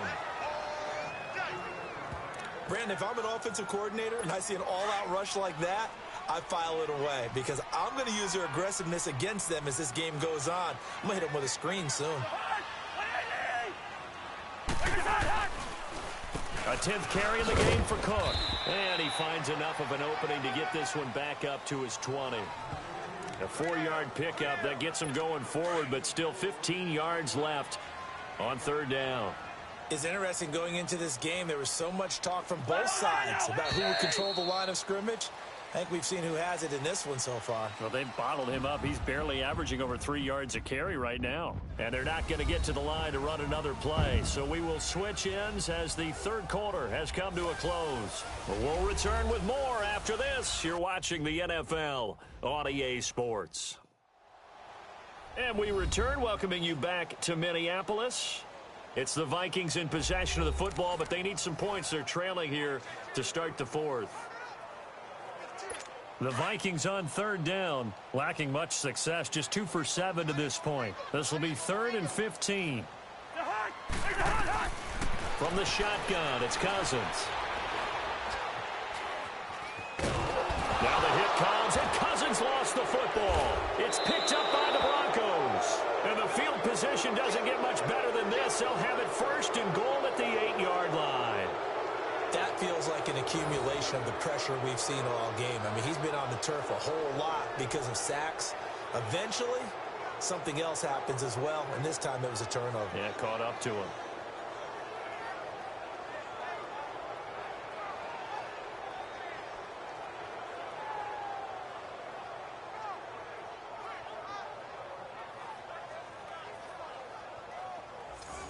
And Denver getting set to take the field. It's a quick turnaround for them after the turnover, but the way they moved it on their last drive, they're probably eager to get right back at it. And you know me and you know my tendencies in this situation. What do I want right now? Be aggressive. Be aggressive. Take your shot right here.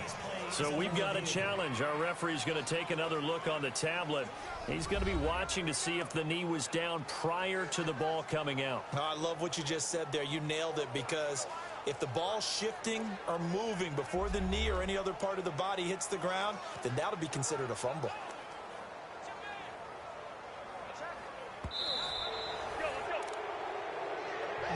Here's Matt Wild now, standing about a yard deep in his own end zone.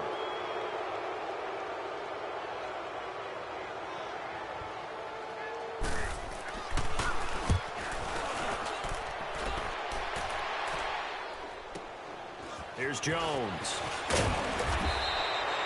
12 yards on the return that time. And the Broncos take over, 1st down and 10. And Denver getting set to take the field. And they're hoping to redo their efforts in the last drive when they got into the end zone. And just think of what it's like now on the sideline, because when you score a touchdown, you have to go over and look at the tablet and see what you did on the last drive. When you scored points, it's a whole lot better view than when you're trying to figure out how to fix things there. Keenum on 1st down. Room to run inside the 40. Oh, he's got a man wide open, complete. And down right around the 37. 18 big yards on that one, and a Denver 1st. Throwing on 1st down is Keenum. Wide open receiver, complete. And he gets this one all the way down inside the 20-yard line. A good pickup there of 20 yards. From the red zone, it's Keenum. Now he'll dump it underneath to his running back, complete. And brought down, but not before they get it inside the 10 to the 7. 10 more there and another first down. Again, it's Keenum. And look at this. They get the turnover they needed. It's intercepted. Picked off by the linebacker, Eric Kendricks. Past the 10 to the 11-yard line, and that's where the return stops. A critical error there in a tight game of the fourth. All you talk about is taking care of the football, and especially with a lead here in the fourth quarter. Oh, the ball batted in the air, and now it's intercepted. It's Chris Harris with a pick. And that pick just sets him up beautifully right down near the goal line. I remember being in a defensive meeting back when I was in college, and our defensive coordinator says, we're going to call this Be Who You Are defense. D linemen, you play the run. Linebackers, be aware of anything. And secondary, you play the pass. That way, you're all set, ready for whatever they put out there. And Denver getting set to take the field. And with 3 interceptions thrown already, we'll see. Do they rely more on the ground game here? They may have to change things offensively to try and settle things down, not just for the guy throwing the ball, but for the rest of the offensive unit, because his confidence has to be shaken a little bit. And you just wonder. And he's going to go down just outside of the 5, right around the 6-yard line. Anthony Barr in there to get him for his 2nd sack of the night. Now Keenum throwing on 2nd. And this is caught for a Bronco touchdown. Jake Butt from 6 yards away. And the Broncos use the short field to their advantage as they cash in for 6. A post to the tight end for 6. Gosh, those guys are so tough to cover, aren't they? Just in general, tight ends running those patterns near the goal line. Because you have to decide how you want to treat them. Are they a wide receiver? Are they a big extra blocker on the field? Or are they a hybrid and caught in between? So are you going to use a linebacker? Are you going to use a safety? Are you going to even move a corner in if you're going to play nickel or dime defense? They usually win those matchups because they have an answer for all 3 of those positions. McManus's point after is good. And the decision to just kick the extra point winds up successful. Now McManus on to kick this one off. This is taken about 7 yards deep. And no run back here. This will be a touchback, and it comes out to the 25-yard line.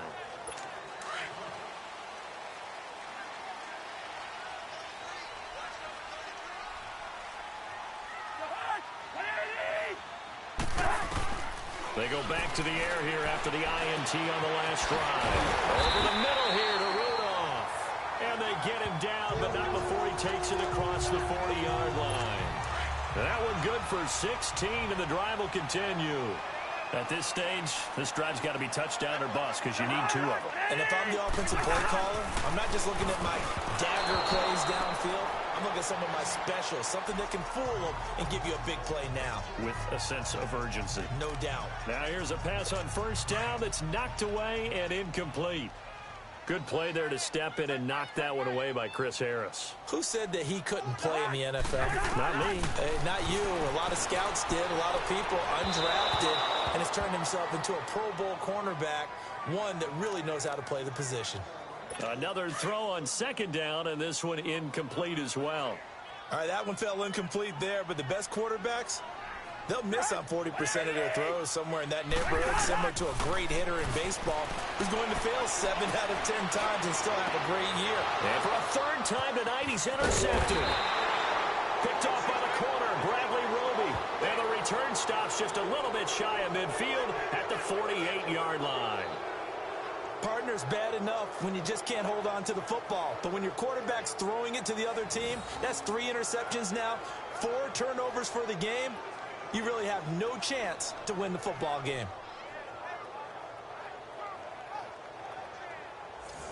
And Denver getting set to take the field. And for them, a touchdown their last go-around. Obviously, they'll be hoping to do that again. And when you start plotting for this drive, when you start thinking to yourself, okay, what are we going to do? You don't go away from what you did before because that worked, but you have to be prepared for wrinkles and counters because you know they'll make some adjustments. So they get the INT. Now here's Keenum. And intercepted. Maybe the turning point they need.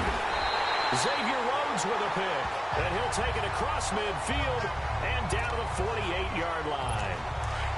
Well, and I saw the pressure coming at him. That just looked problematic. Hit him as he threw it, and the interception ensued. Let me pay homage to the man who stood in this spot before. He always talked about how much pressure is in the face of a guy, and can he step into a throw? And when you can't do that, oftentimes interceptions result. And throwing to start the drive, but that one incomplete. One thing I have learned, receivers don't mind high throws so much to the sideline, but do that over the middle to them, and not only the DB's going to throw a little verbal trash their way, when they get back to the huddle, they're going to have a few words to say to their QB, aren't they? Yeah, hung out to dry a little bit there on the high throw. Luckily fell incomplete. They should have got more out of that, though. He was wide open. I love how emphatic you are with that call because that's exactly what I was thinking. Wide open in the flat.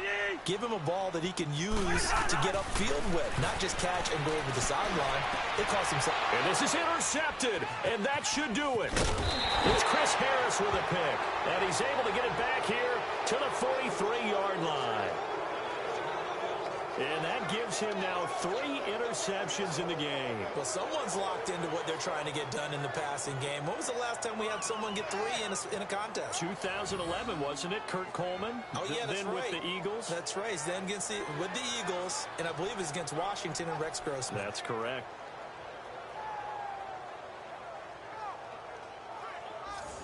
And Denver getting set to take the field. And last time wasn't pretty. One play and an interception. We'll see if they can do better. I want to see if they want to go ahead and throw the ball again now on this drive after what happened on the last one. Throw it on the first play. Give the quarterback some confidence. See what happens. Good starting field position for them as they come up 1st and 10.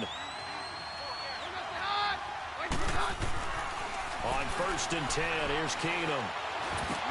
Now he'll dump it underneath to his running back, complete. And he'll get it out to midfield. Looks like, yeah, they'll spot it right at midfield at the 50. It's a gain of 7, and it's a 2nd down.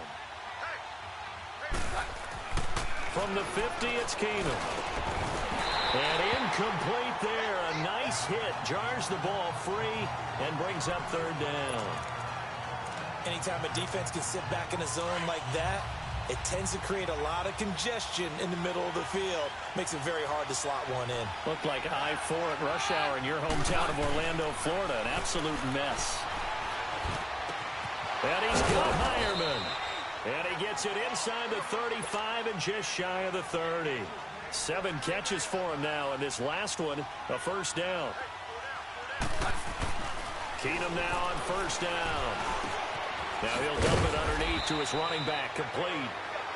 And he'll go down here right around the 23-yard line. It'll be a gain of 8 yards, and that'll bring up 2nd down. Time for a break. We're back to finish this one off after this.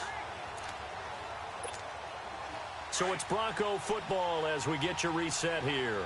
And no doubt what they're looking to do is just salt away the final couple of minutes and escape with a win. To throw is Keenum. Swings it out to the flat for Freeman. And now right out of the 2-minute break, we'll get a timeout used defensively with 1:56 to go.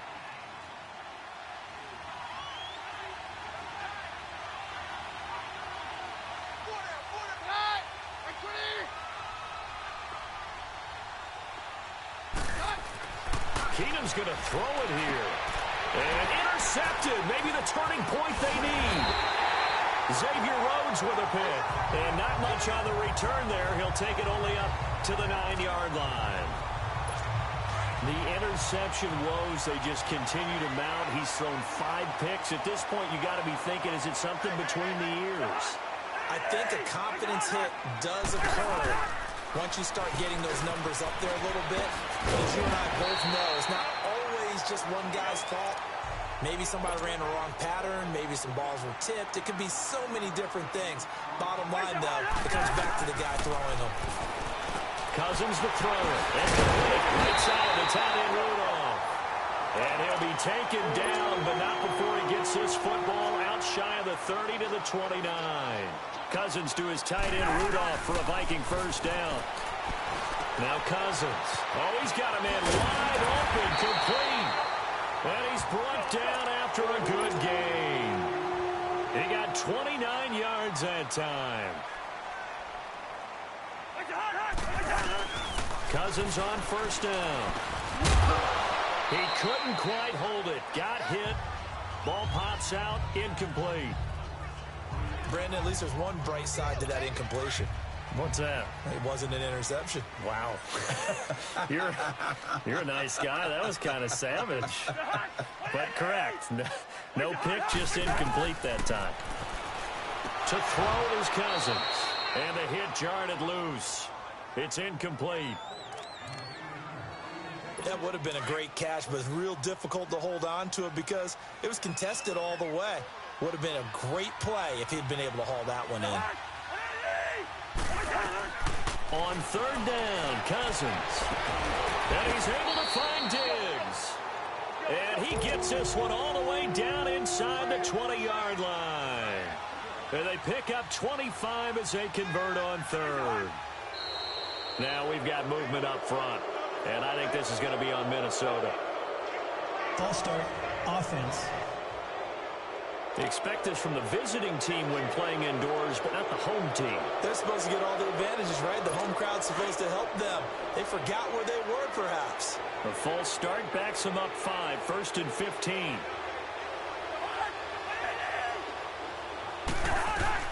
To the air again, it's Cousins. This will be caught inside the 10. And now before this first down play, we're going to get a timeout here as they stop it with 28 seconds to go in this football game.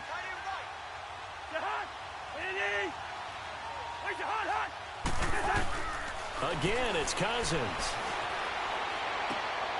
And he takes this one into the end zone, and all of a sudden, here in the final minute, things get a little bit tighter.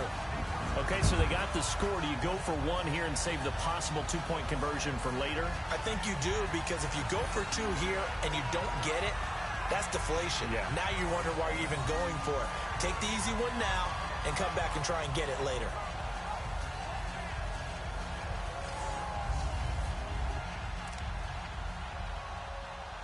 And now in a 9-point game, they'll still just need to go for 1 here. Extra point by Carlson, up and good, as this gets them back within a touchdown and a 2-point conversion.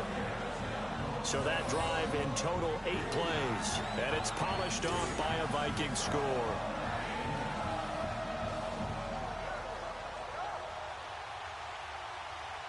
So still a chance with just over 20 seconds to go, but they need to get this one back, no doubt. And this is going to be recovered by the hands team. And that should just about put a capper on this one. Well, fourth quarter, they felt like they needed the football back. Unfortunately, they couldn't get it. And I know we brought analytics into the game, and someone has said here that the data says that when a team's expecting an onside kick, 80% of the time, the team expecting it, they do actually recover the ball, which is what we saw here. I just wonder if that number is much more of a anecdotal type of a number. Kind of like when the coaches tell us, well, when you score on special teams, 93% of the time you win the game. I'm still waiting to see that number is empirical. I'm trying to decipher what's going on out there because I don't know if he's just getting bad reads. I don't know if the defense is confusing him. I don't know if he just has, bad info and intel before he snaps the ball. But he's made some pretty bad decisions with the football lately. Yeah, several bad decisions on the interceptions he's thrown, and frankly, that should have been another pick right there. A second down completion got him 7. Now here's 3rd and 3. Keenum. Pressure coming from the Vikings, and they get there and bring him down. And a tough ask here. They're going to go for it on 4th down and 9.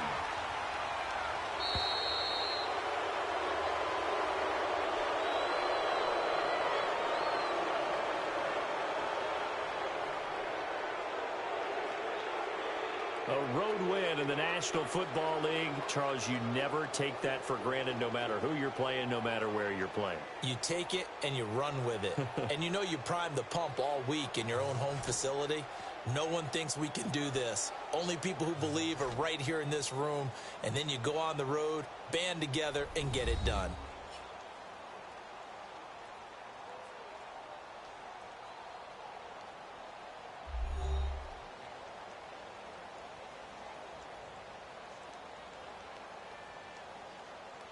So that'll just about do it for Charles Davis. I'm Brandon Gaudin. You've been watching the NFL on EA Sports. For more, log on to easports.com. From Minneapolis, good night, everybody.